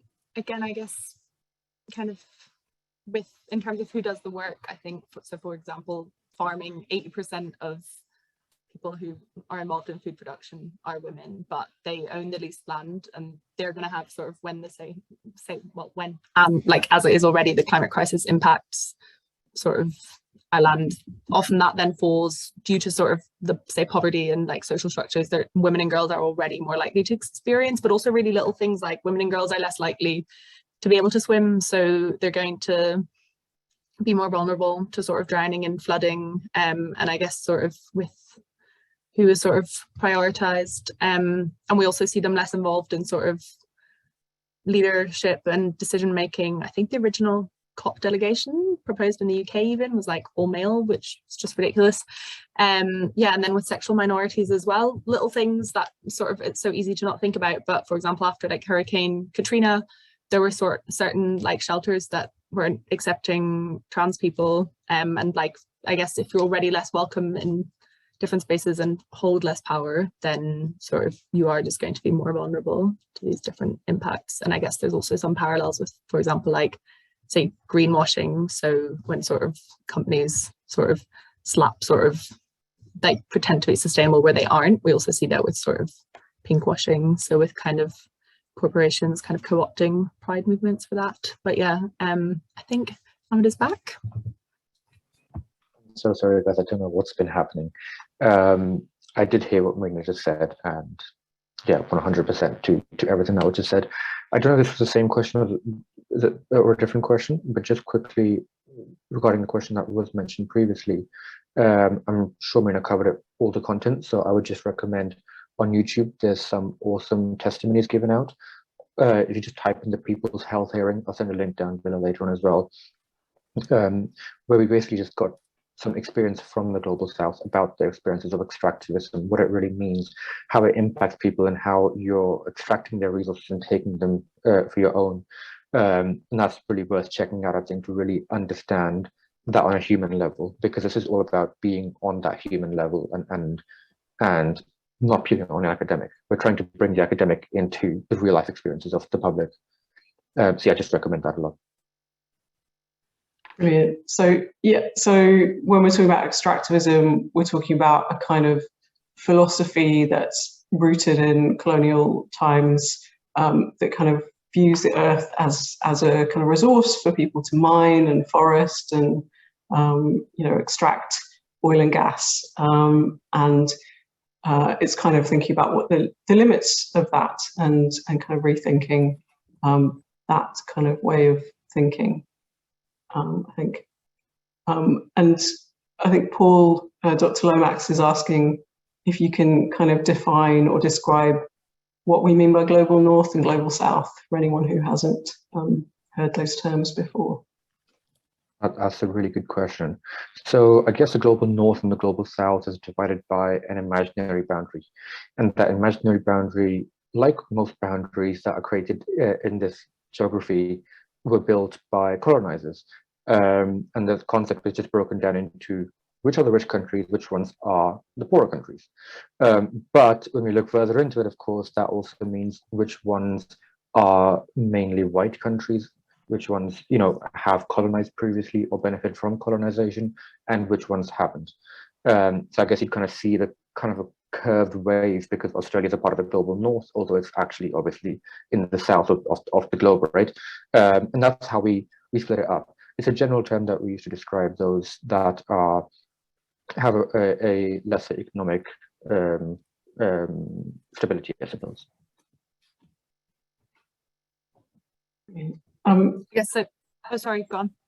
Go on, Marina, please. I was just going to say, it's also related to that sort of what we see a lot in the climate crisis, sort of the sort of Eurocentrism, where say a lot of how we talk about things and our ideas, we still prioritize sort of ideas and philosophies that have been developed in Europe and sort of pretend that we can just apply that sort of everywhere. But yeah, as sort of said as well, there's limitations to kind of the sort of global north-south kind of discourse as well. And I guess that itself is a very like global north concept of, and just think of it like that.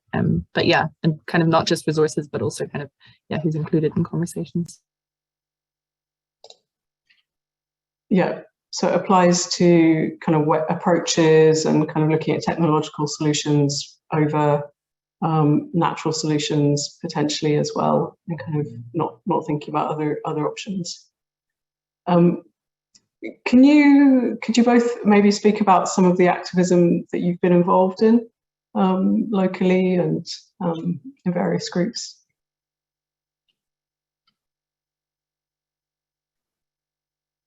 Yeah, for sure. So in my experience, I've done a few different things really. I actually, my first ever lecture that I had at a conference on climate change and health was from Dr. Pinto, I believe. And you know, it's fun to be in this space now after all of that experience. I got involved with Students of Global Health originally, which are a student group working on, surprisingly enough, global health issues. And I chaired the COP26 National Working Group, which was building up campaigns around health justice and climate justice in the lead up to the climate change conference. Since then, I've just kind of jumped around, got engaged with a few different spaces so I can learn more, explore more, and get more creative and I suppose demanding as well with my actions. Can you guys hear me okay? Yeah. Okay. So yeah, and that's basically my experience of that kind of activism. At the minute, I'm working in a few different spaces. Some that I really do recommend you guys check out if you can is Health for Green New Deal. They do some amazing work focusing on a just transition, an economic transition, but really bringing out the voices of the health community. And we realize that our voices are so important because we work as community healers, right? And we have to recognize that term community healers means a lot. You know, we're doctors, we're nurses, we're so on and so forth, but we're also broadly community healers. We're working with our community to make sure everyone is healthy on a broader scale as well. And yeah, so Health for Green New Deal, People's Health Movement, and except that, just exploring and learning with some wonderful people. Fantastic. Marina. Yes, I guess I came to sort of climate activism a bit later. So I started out sort of a lot more in sort of kind of LGBTQI plus rights and sort of gender bias in medicine. But I think it was sort of over the last year, 18 months, 2 years that I started to realize sort of exactly what kind of we were saying earlier, like you can't have one without the other. So it's sort of futile to kind of advocate for any group whilst sort of imminent and current climate collapse is sort of happening. For me, that kind of made no sense. And also in being a medical student, it just feels very hopeless to, yeah, as Amit alluded to, kind of when you're sort of learning about health and healing and you're like, yes, but we're sort of living in these structures that are nothing but that. And yeah, I just found that very disillusioning. So I sort of originally through the BMA got involved in sort of trying to advocate for reusable PPE, which like I want to preface that with, like, for example, with the NHS's carbon contribution, like reusable plastics are the minority of that. But so kind of actually looking at sort of the climate impact of healthcare in the NHS itself, and then also more locally in Glasgow during COP26. So this was involved with MedAct. Like we did sort of health clinics outside our medical school to sort of talk about the climate crisis to just the general public and how that's impacting them. And I've also more recently also become involved with the People's Health Movement and MedAct, and excited to sort of keep learning more in that space. And I really find that it, as sort of, again, people were saying earlier, like it can impact you so much, and you sort of think, sort of what's the point? Or as a medical student, it's like, why am I doing all of this, like studying for a futile MCQ when like all of this is going on? But so I think that also has been able to sort of fuel me to be like, okay, there is some hope. Yeah. So it's kind of surprising, isn't it, how little the climate and ecological emergency is taught in medical school. I don't know if you're getting much teaching now. You heard Haley speak, I think, Amit. So you obviously did get a little bit, but I think, yeah, I know 20 years ago it wasn't taught at all, despite us knowing about this for a very long time. I guess, there's so many kind of areas that people can learn more about this particular part of environmentalism. Is there anything that you recommend that people have a look at? I think firstly, what's really awesome is reaching out and just talking. The health and climate justice community is wonderful and slightly small. We want more people in there, you know, which also means that we're willing to have a conversation with you. We've got the time to have a conversation with you. Of course, sometimes people can't. In that case, there's tons of web pages you can go to and everything. But, you know, I'll send my email down below if it hasn't already been sent, and just shoot me an email. I'd love to talk to you guys about it.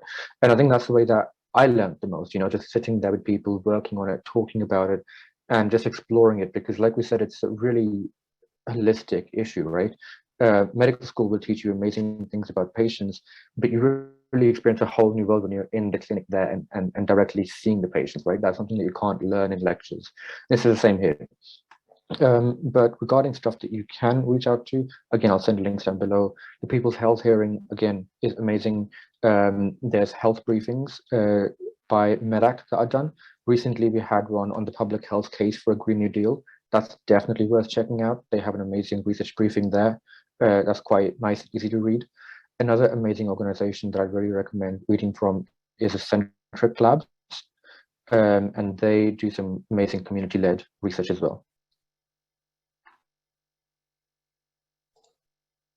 Fantastic. And we should mention, I don't know if you guys are obviously aware of the Race and Health podcast, which is really amazing as well, with Abhi Devanayagam and Delan Devakumar. I guess, you know, one of the things that's been interesting coming out of COP has been how many health-related groups are kind of working together more and more. So people like Pay to Pollute and the Stop Cambo campaign, Green New Deal Rising, and Health Through a Green New Deal. So all kind of working much more together and seeing kind of links with kind of more established people and groups like the UK Health Alliance on Climate Change, whose director we'll hear from in a second. I guess, I mean, we're just coming up to sort of ending this session. I wonder if, I don't know, if you could maybe speak a little about some of the kind of possibilities that you see if and when we get to grips with this crisis. How do you think, you know, things may be transformed if we kind of tackle things using a much more of a kind of justice approach to climate change?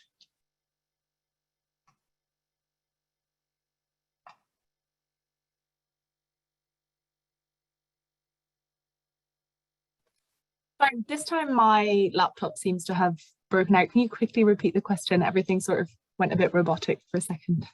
Really sorry about that. It was really about kind of what sort of hopeful kind of transition you might see in the future if we kind of approach the climate crisis with a justice frame. That makes sense. Yes, absolutely. Yeah, so I think obviously what we kind of immediately jump to is often one that's sort of like, yeah, a just transition, sort of just renewables, kind of sustainable fuels, but I think not just that, kind of actually sort of an overhaul of our sort of current economical sort of capitalist system, which just isn't, like, it's not only damaging to planetary health, but also just human health. And I don't think it's very sustainable for any of us. So yeah, for me, I guess one that's just much more kind of about community and, yeah, an economy that isn't extractivist, but sort of more, yeah, I guess moving to a regenerist one. And sort of, I think even that's like now that we're seeing with sort of, I don't know if people are aware of the new oil field jackdaw that's now being proposed. So it is increasingly disillusioning. But yeah, one that I guess is just, yeah, is sustainable and beyond just kind of resources and, okay, what are we going to use as fuel, but that actually kind of just promotes healing and community. And yeah, and I think often people argue that, oh, we need these. Also, yeah, another thing you should all read, a medical student, Rhiannon Osborne, wrote a really great article in the BMJ on this recently. I'll link that after as well. But yeah, kind of we still talk about it as one or the other. So we're like, well, we can't have a sort of renewable transition right now because of like the fuel poverty that we experience in the UK, when that's like it's the same, two sides of the same coin, like why people are experiencing those sort of social inequalities and why we're still relying on sort of this capitalist extractivist system. Yeah, I'll pass on to Amit. I could have put it back to myself. Yeah, I totally agree. I think we really need to focus on degrowth and stuff that again, Marina just mentioned amazingly. I think what we also need to do is be imaginative, especially in the health community. I think what we need to do is we need to get beyond our societal barriers and think of new innovative ideas to think and be creative. I recently wrote something about how abolishing borders can play a role in the climate change fight, right?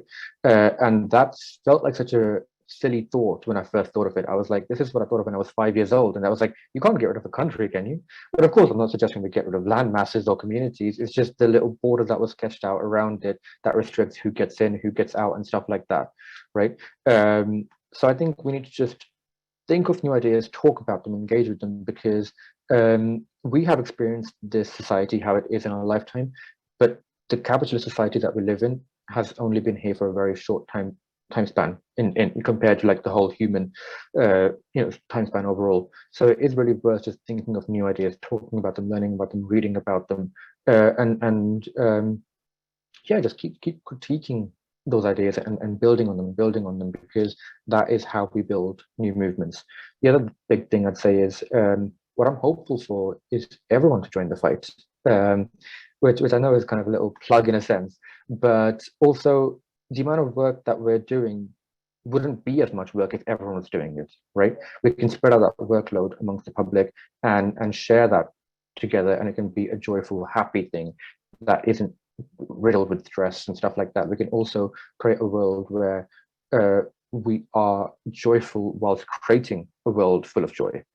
So I guess that is my goal, not for just the future, but for right now as well. Thank you so much.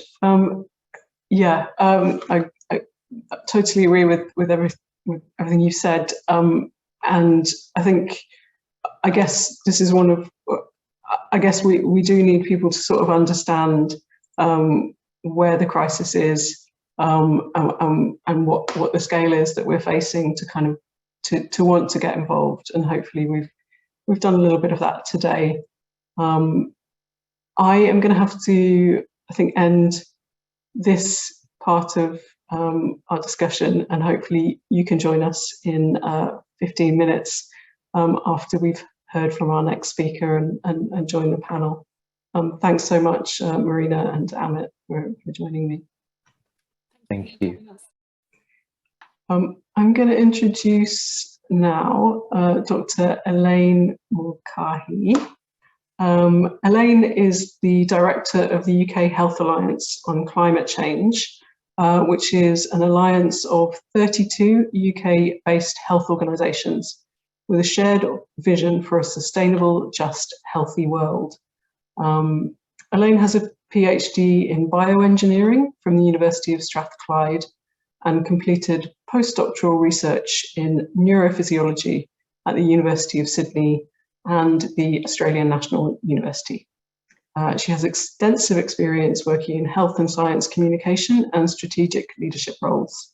The Alliance brings together health professionals to advocate for just responses to the climate and ecological crisis, to promote the health benefits that flow from those responses, and to empower members and health professionals to make changes in their professional and personal lives to tackle the climate crisis.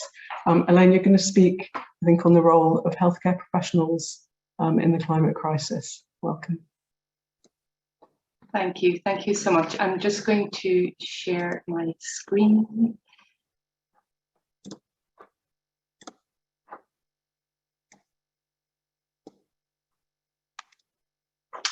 Okay, hopefully you can all see that. Thank you so much for inviting me to this today. It's been such a fascinating discussion to this point. I missed the earlier part of the session, but thankfully you've been able to join in for most of it, and it's really been so informative and inspiring. So I'm going to talk today about the voice of health professionals in the climate crisis. We've had a lot of background about the impact of that in terms of mental anxiety and health and well-being that people are experiencing, young people are experiencing, and also opportunities to get involved in climate action that we've heard from the previous two speakers. And I've taken some notes and actually edited some slides as I've gone as well to pick up on some of the points that have been raised. So I'm going to talk about the voice of health professionals. You know, what is it that health professionals can do and make their voice heard? I have a quick slide on the UK Health Alliance, but thank you, Juliette, you've kind of already done this bit. But just to give you a sense of who our members are, so this slide says 31, it's 31 or it's 32 member organisations. So it's mainly, so almost all of the UK Royal Colleges are members of the UK Health Alliance. Also the Lancet and the British Medical Journal, a number of associations and societies, and that includes the Academy of Medical Sciences, the Royal Society of Medicine, the British Medical Association, big organisations, but also smaller organisations, including Students for Global Health, who are members of the Alliance, and Rhiannon Osborne, who's just been mentioned by a previous speaker, sits on the executive committee of the UK Health Alliance and Climate Change, and she's a wonderful communicator and a really good example of the voice of the health profession and speaking on this issue. When we look at the total membership of our members, so our members all added up, the numbers are about 960,000 health professionals. There is some double counting in there because some individuals would be member of more than one Royal College, for example. But you know, either way, it's a big number overall. So the capacity to reach a huge number of health professionals is within our grasp, and that in itself is very, very powerful.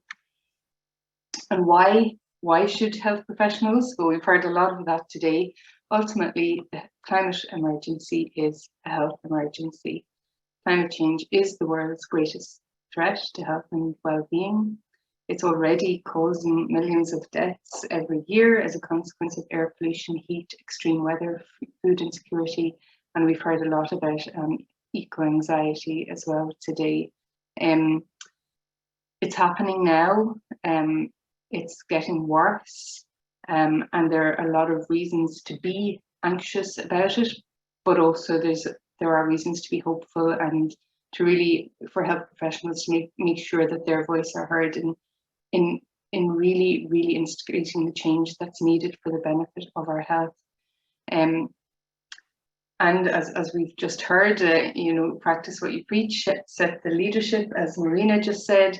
you know, while talking about the health impacts of climate change while working for an organization, the Health Service, which is in itself a huge contributor to global carbon emissions. You know, we really need to sort that out as well. So I've got the figure there for the US. The health system in the US contributes about 12% of carbon emissions in the US. NHS England contributes about 5% of the UK's or England's carbon footprint. That is equivalent to the total emissions for a country the size of Denmark. So our health service contributes an equivalent amount in carbon emissions as the whole of Denmark. That's how big it is. And that's the challenge we need to deal with within the health service. But we do know that action that mitigates against and adapts to climate change will have significant health benefits for human health and well-being. And that's the hope. That's the hook we need to cling to and use to drive the positive messaging. So it's not all about fear and doom and devastation. You know, there's a hopeful message in there as well. And there's a good report by the Royal Society of Medicine and Academy of Medical Sciences that was published last year that really lays out some of the data behind and evidence of the co-benefits of action on climate change for health. But there's another bit, but the health message has not been present on the climate agenda. At COP26, health was not part of the negotiations. The World Health Organization did have a pavilion and held a number of events, and we saw a lot of action, which was really positive during COP26, but ultimately health was not part of the negotiations. And in the final report that came out of COP, the word health appeared once in the whole report, and that was the right to health within a sentence. And there's another but. While health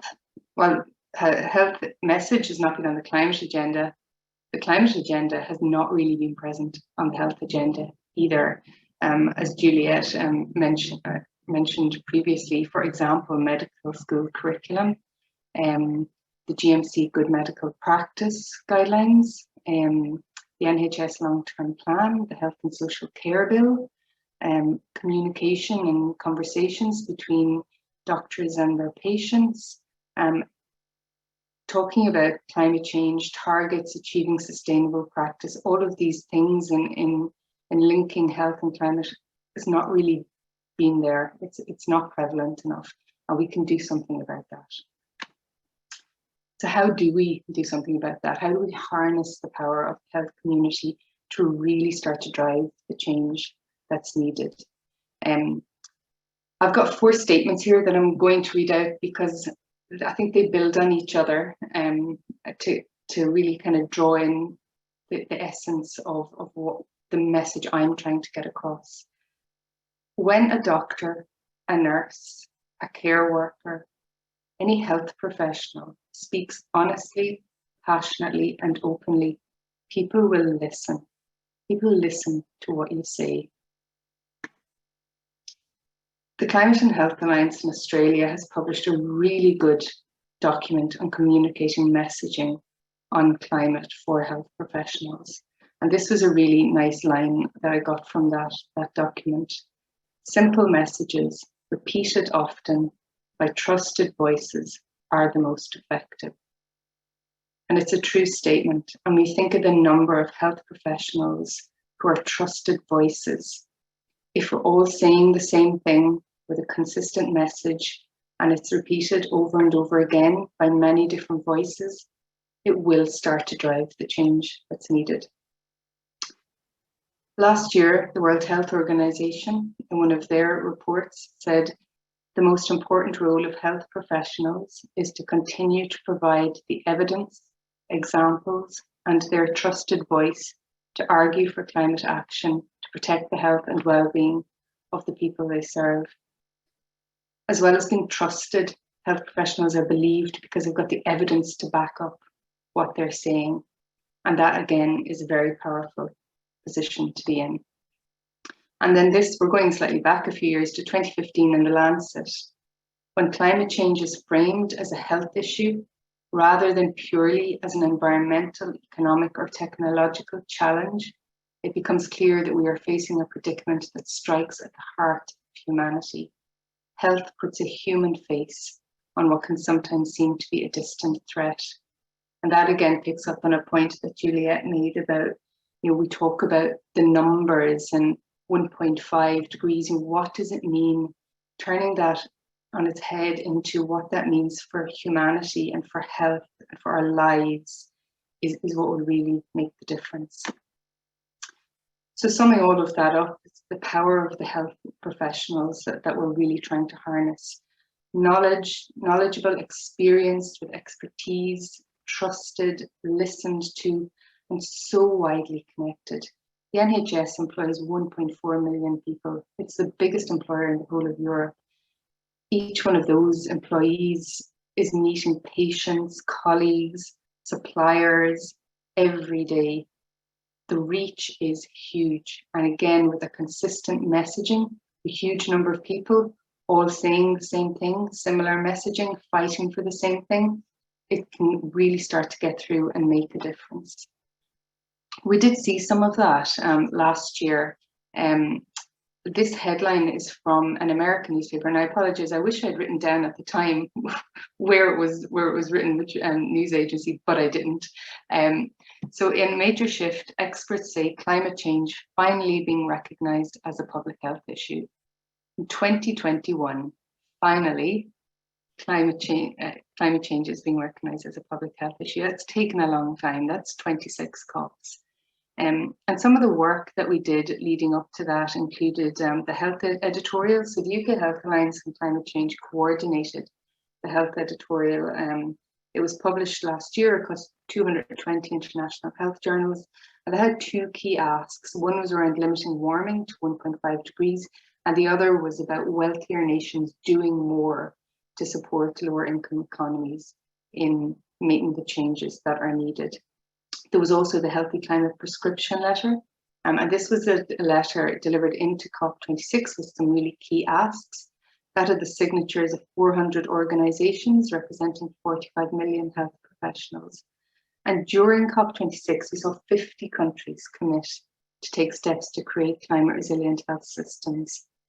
And those things combined, you will, although I'm kind of down on COP26 in terms of the official outcome of the report, a lot of good did come out of it. It really start to mobilize the health community to have that voice, and we need to capitalize on that now and continue driving that momentum. More recently, more UK focused, we've been doing a bit of work on lobbying and advocacy to get amendments to embed net zero into the health and care bill going through Parliament. At the first draft of the bill, there was no commitment on net zero service for health, despite the greener NHS. It just wasn't there at all. So we've done some work on getting those amendments put into the bill, and hopefully they will be there. So just going to talk, the role of health professionals. So just practically, what are, I've just put four kind of key, kind of top level things that potentially health professionals can do. One is about speaking with confidence about climate change. So building knowledge, joining different groups. There's lots of different organizations out there all doing different things. Build the knowledge, sign up to newsletters, read reports and research, find out what you can so you've got confidence to speak about it. Joining a network, one of the networks of health professionals, find what resonates with you.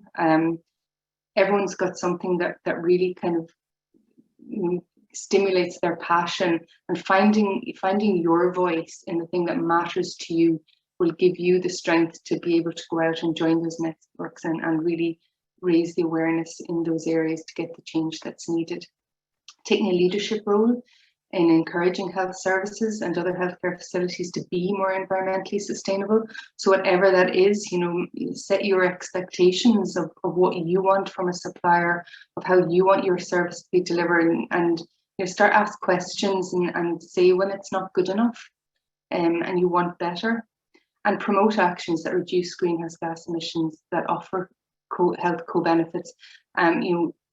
Things like active travel, for example, where reducing cars on the road will get the air pollution levels down, but also more people walking and cycling has obviously got health benefits as well, and similarly with more sustainable diet. So there's really good examples there of things that we can do to achieve that. And then with fossil fuels and stopping investment in fossil fuels and switching to that, transitioning to renewable technologies in a fair and just way that will have wider benefits for equality. I just wanted to pick up, I know I'm nearly out of time, but I just created this slide, it was a question Juliette had mentioned in the previous session, and that was about the number versus the health argument. And I think this is a really good example. So the government's consultation on air pollution, on environment targets is out at the moment. It's meant to be closing next week. I suspect it'll be extended because they still haven't produced the evidence data to back up their consultation. So that one's full of numbers. So the government has set a target of PM 2.5 of 10 micrograms per meter cube by 2040. I've put 2030 there because 2040 is outrageously unambitious, and we should really at least be aiming for 2030 because it is achievable. But what does that even mean in practice? What that means is 20 fewer infant deaths a year, 388,000 fewer asthma symptom days in children, 6,300 fewer respiratory and cardiovascular hospital admissions, 98,000 healthy life years gained every year, which means less suffering, fewer people off work, and a reduced burden on the health service. That's what it means for health. That's the message. Talking about 10 micrograms by 2030 it's not, it's difficult to understand what that even means. This is what it means. It means better health. It means less people being sick. Hi, Elaine. Is it possible to just, I feel really awful. Is it possible just to sort of bring it finishing soon? Because we're trying to do a talk about 20 minutes at the end. Yeah, do you want to just say a few last closing comments? Yeah, I've just quickly here, I've got examples of campaigns you can get involved in. Stop Jackdaws there at the top, join that one. And that was my final slide. So thank you very much. I'm sorry if I have run over. Sorry. Thank you. No problem. Sorry for interrupting. Thank you so much. And we're just going to do for the last 20 minutes a question and answer with all the panelists that have been here. So if you've got any more questions you want to put into the question and answer section, please do. My name's Paul. I work with Juliette as the clinical lead on climate action and environmental sustainability. I just wanted to use the chance just to very quickly say what we're doing in Elft around this issue, but then I'll try and do that as quickly as possible and move on to the question and answer thing in a second. So I'm just going to share my screen now.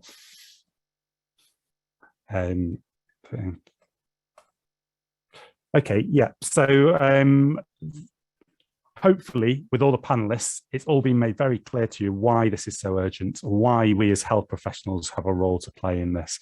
And the wider NHS is seeing this as a more urgent issue than it did 5 years ago. I guess many people on the panel would say not urgent enough, but NHS Greener is the part of the NHS that's driving this forward, and they produced a couple of reports. Here in Elft, the Trust Board made a climate emergency declaration, and we have developed a green plan, like all health services and all ICSs across the country developed a green plan. And what we're doing here in Elft is trying to base it around these 6 areas that you can see there: workforce and systems leadership, travel and transport, sustainable models of care, procurement, medicines, and estates and facilities. And I think part of this is trying to emphasize that this is not just estates and facilities. This is not just insulating, although highly important.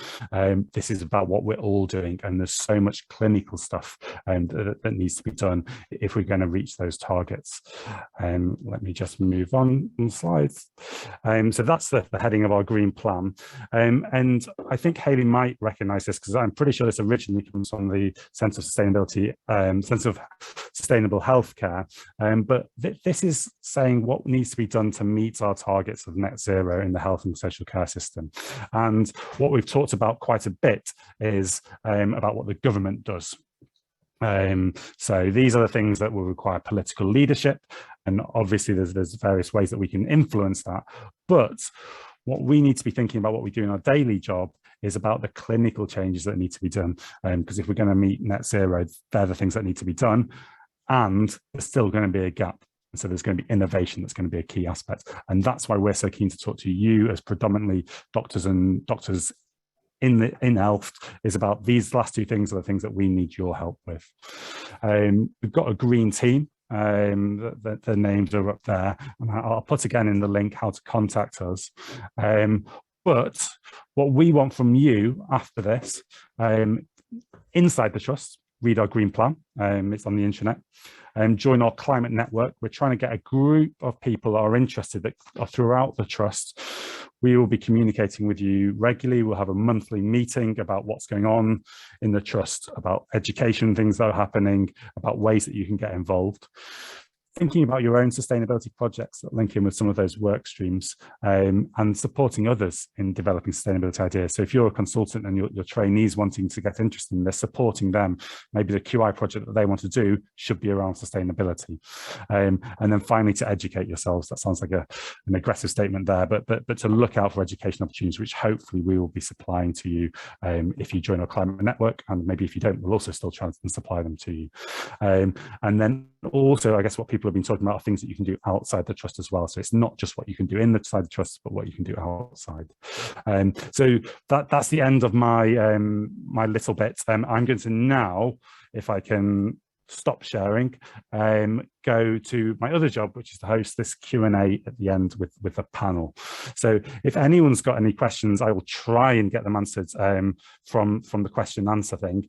But I guess first of all, a question to the panel of everyone that spoke.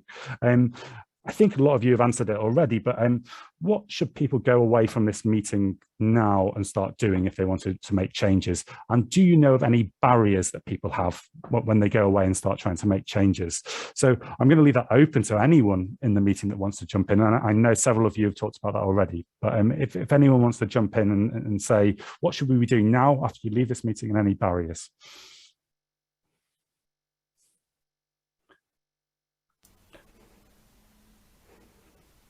Elaine, do you want to jump in there? Yes, hands are useful. Firstly, communicate, speak to people. I think a lot of people have already said that in their talks today, but I really think there's real power in just speaking to people and talking about the issues and how the issue, how you can do what you can within your scope of work to start to make change and influence change. We've all got different strengths. We all need to play to our strengths, whatever groups we're involved with. We all have a role, but we've all ultimately got the same end goal. And so I think there's real power in that communication piece. And the barrier, I think, comes back to frustration of not being listened to. I think, across a lot of this, it's that kind of, hands over your ears, and people aren't listening, but we just need to keep driving away at it and keep hopeful. And the more voices are talking about it, the closer we'll get to the change happening. Yeah, one of the things that we hear sometimes is, I'm really interested in the subject, I really want to make a difference, but it's not in my job plan. And essentially it's sort of extra stuff that you have to do on top of your normal work rather than core to your job. Has anyone had any experience in trying to get it into job plans and make it part of their day-to-day job?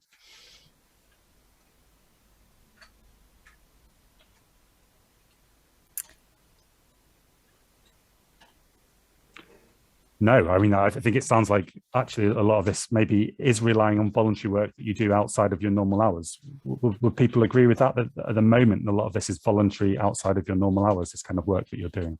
I would sort of chip in there and refer back to what I said about the climate crisis lens, that actually I think this should be forming part of every aspect of our work, not separated off. And I think that's one of the barriers, that's one of the problems. It's seen as an other problem, either a problem for the global south or a problem for people who are anxious versus people who are not anxious, or a problem for people who care versus those who don't. It's that splitting that is the problem. So it actually needs to be an integrated part of everyday life. Everything we do, every aspect of our work needs to be seen through that lens. And then it becomes normalized, and then it just becomes a part of your everyday life. And then it helps us find the solutions that we need, because it's those solutions that we need which are collectively, globally held. There's no point saving one part of the planet. That's never going to work. There's no point dealing with the psychological aspects of this without the physical health aspects of this. So it really is about bringing it all together and connecting with nature. We've got Marina's cat coming in. I've just managed to subdue the overexcited puppy. It's just really remember that we're actually, I try to think of this as working, as in psychotherapy terms, we talk about the dyad, the individual plus the therapist. Now I try to see every aspect of my work as therapeutically a triad. It's myself, the people, and the planet. So everything I do has to include a planetary consciousness. Thank you. Yeah, that's really useful. Any of the trainees, I mean, there was a question earlier about the trainees worrying about the ARCP if you do something, if you do taking climate action, or you're doing things outside of work. Any of the trainees got any comments on that? Or maybe the medical students as well, how it might impact your career?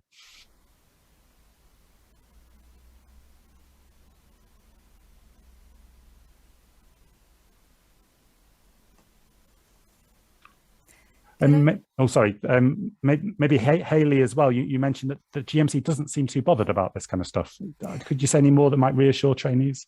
So certainly in my position, it went through their process, but it was a kind of a case of some emails bouncing to and fro for a while, and then it went away. I think it's really important that people are aware that the GMC is currently consulting on the revision of good medical practice.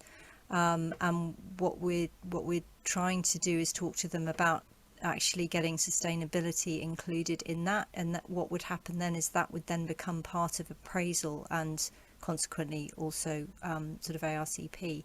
So that would be an incredible thing that the GMC could do to give permission to people to get engaged in this. Coming back to the earlier question in terms of kind of where do you start, I would say, find your tribe. When I run our training courses, what I hear from people a lot after the course in terms of feedback is, oh, it's so lovely to know that there's other people feeling like I do and wanting to do something. And just a simple thing like if you've got any kind of sort of group chat or anything for your team, just put something in there about it and see what comes back. Start conversations. Because then you don't feel like you're on your own with it, and you can sort of, if you're going to somebody as a group rather than going as an individual, you can feel much stronger. The other thing that people talk about is not really knowing where to start, and obviously that's what our training courses are about in terms of how do I make healthcare more sustainable. And it's worth remembering that a lot of stuff you're already doing, things like trying to keep people out of hospital, making pathways more streamlined, that's already sustainable. And once you understand that, then you can start to look at everything that you're doing through, as Caroline's saying, that kind of the sustainability lens of, okay, do we need to be doing this? Is there a more sustainable way to be doing this?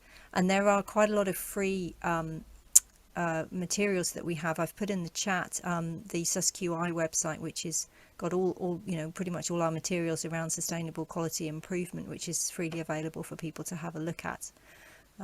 So yeah, I'm going to stop rambling now. I think there were other things I want to say, but I think that's the time for me to stop.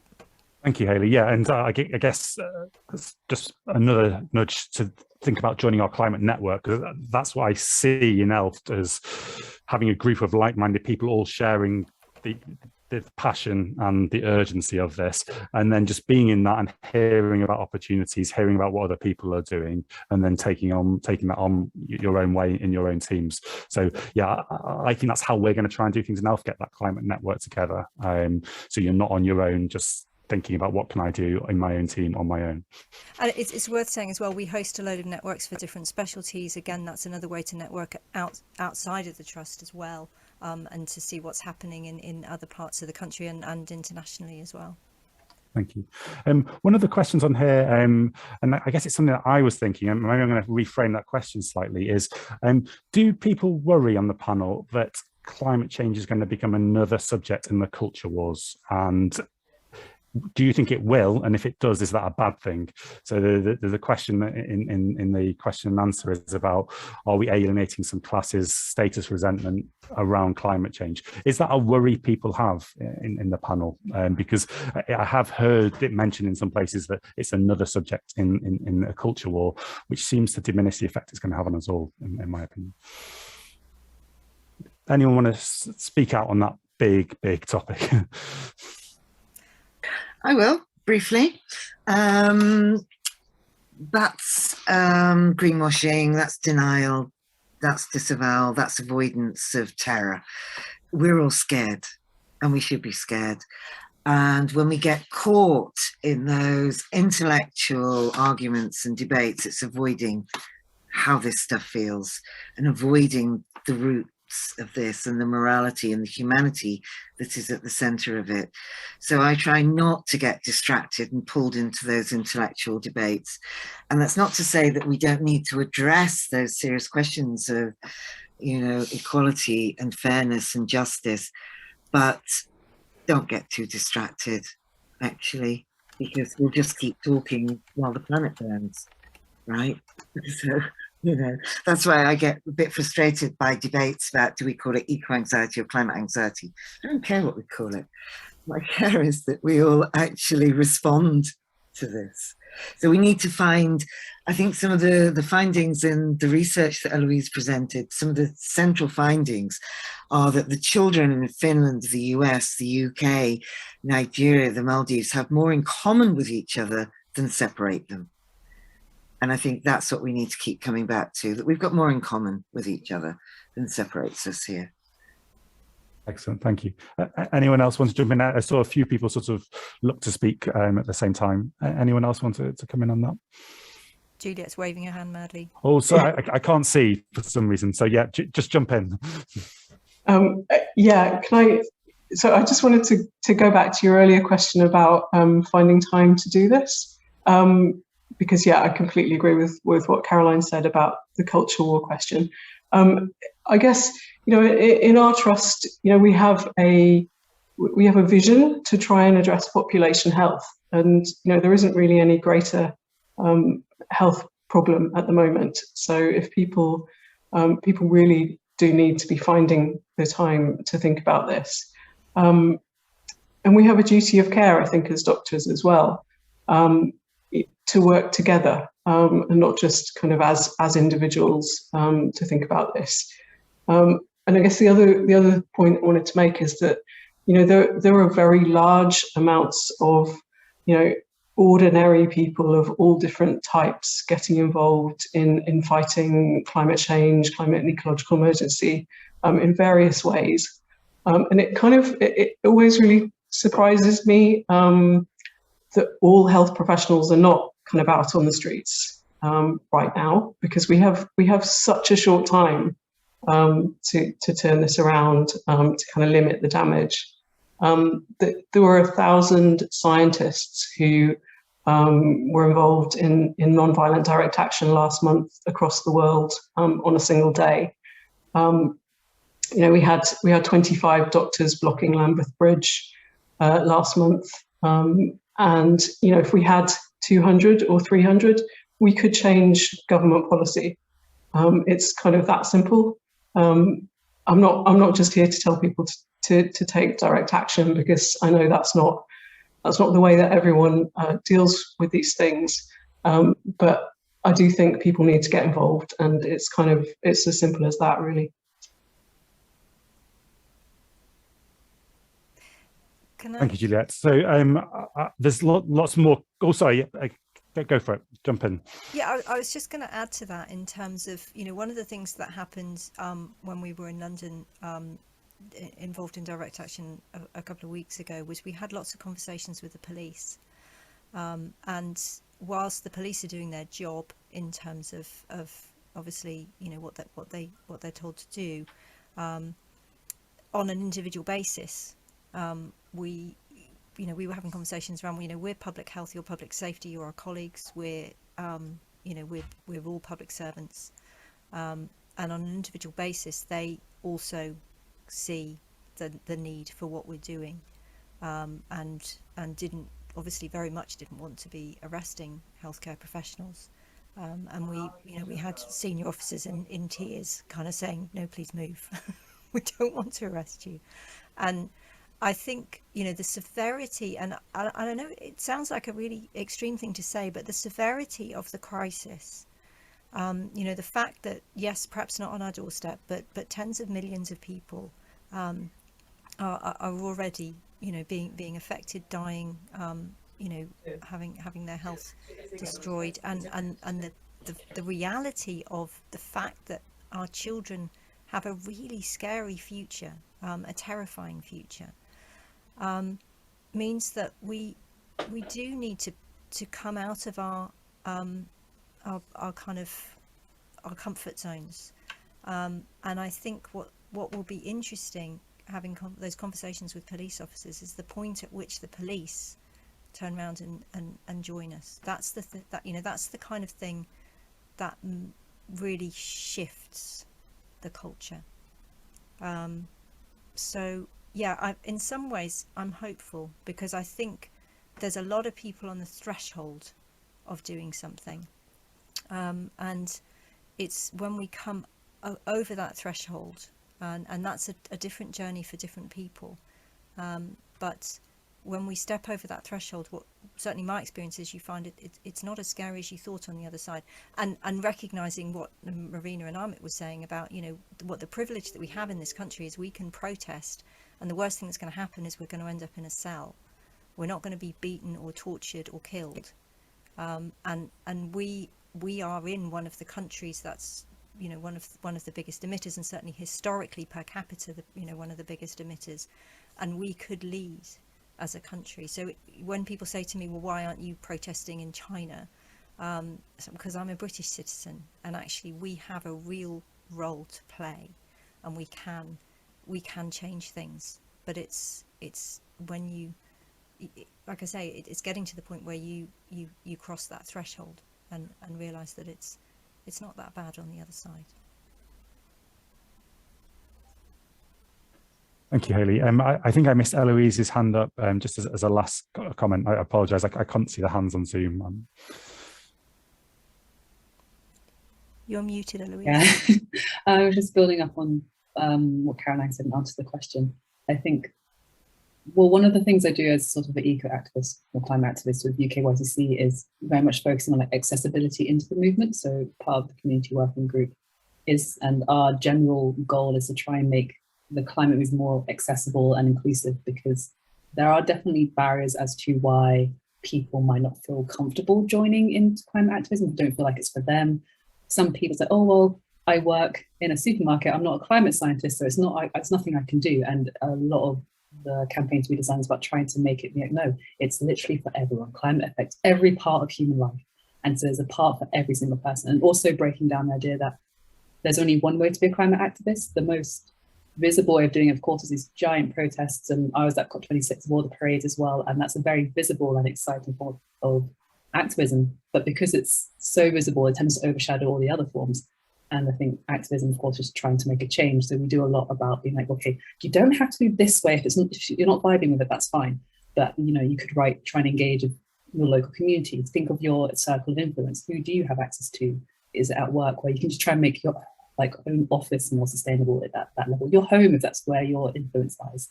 And there's lots of different ways of doing it. I don't generally do the giant big protesty things. I'm very introverted. I like being by myself, but I do a lot of kind of small talks or campaigns, or I create resources to make climate information less inaccessible. It's a lot of very technical terms, so we try and break it down, explain what COP is, this is what this happens, just so people can feel like they have to choose to be engaged. And so I think, back to your cultural wars things, if people think, oh, you know, it's not for me, it's not for this type of person, I argue that of course it is, but maybe you just have to find the correct end to convince them that it also involves them as well, and they should also take part for all the reasons you talked about today. Excellent, thank you. I might just hand over to Juliette for one last word, because we've just gone past 5, but maybe just hand over to Juliette for just one last closing sentence. But thank you all.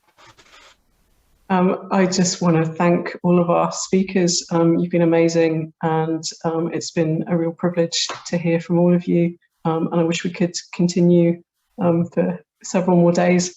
I also want to thank our core trainees for helping us facilitate today. And just to our audience who've kind of stayed with us this afternoon, I guess it's worth kind of pointing out that a lot of this is very challenging, especially if you haven't kind of wanted to think about climate change before and your own responsibility as a doctor. So yeah, just, you know, be aware that might be something that you're experiencing. And yeah, we're here, you know, if you want to talk afterwards about any of this, get in touch with myself, get in touch with Paul. We're really keen to get doctors involved. So yeah, thank you so much to all our speakers.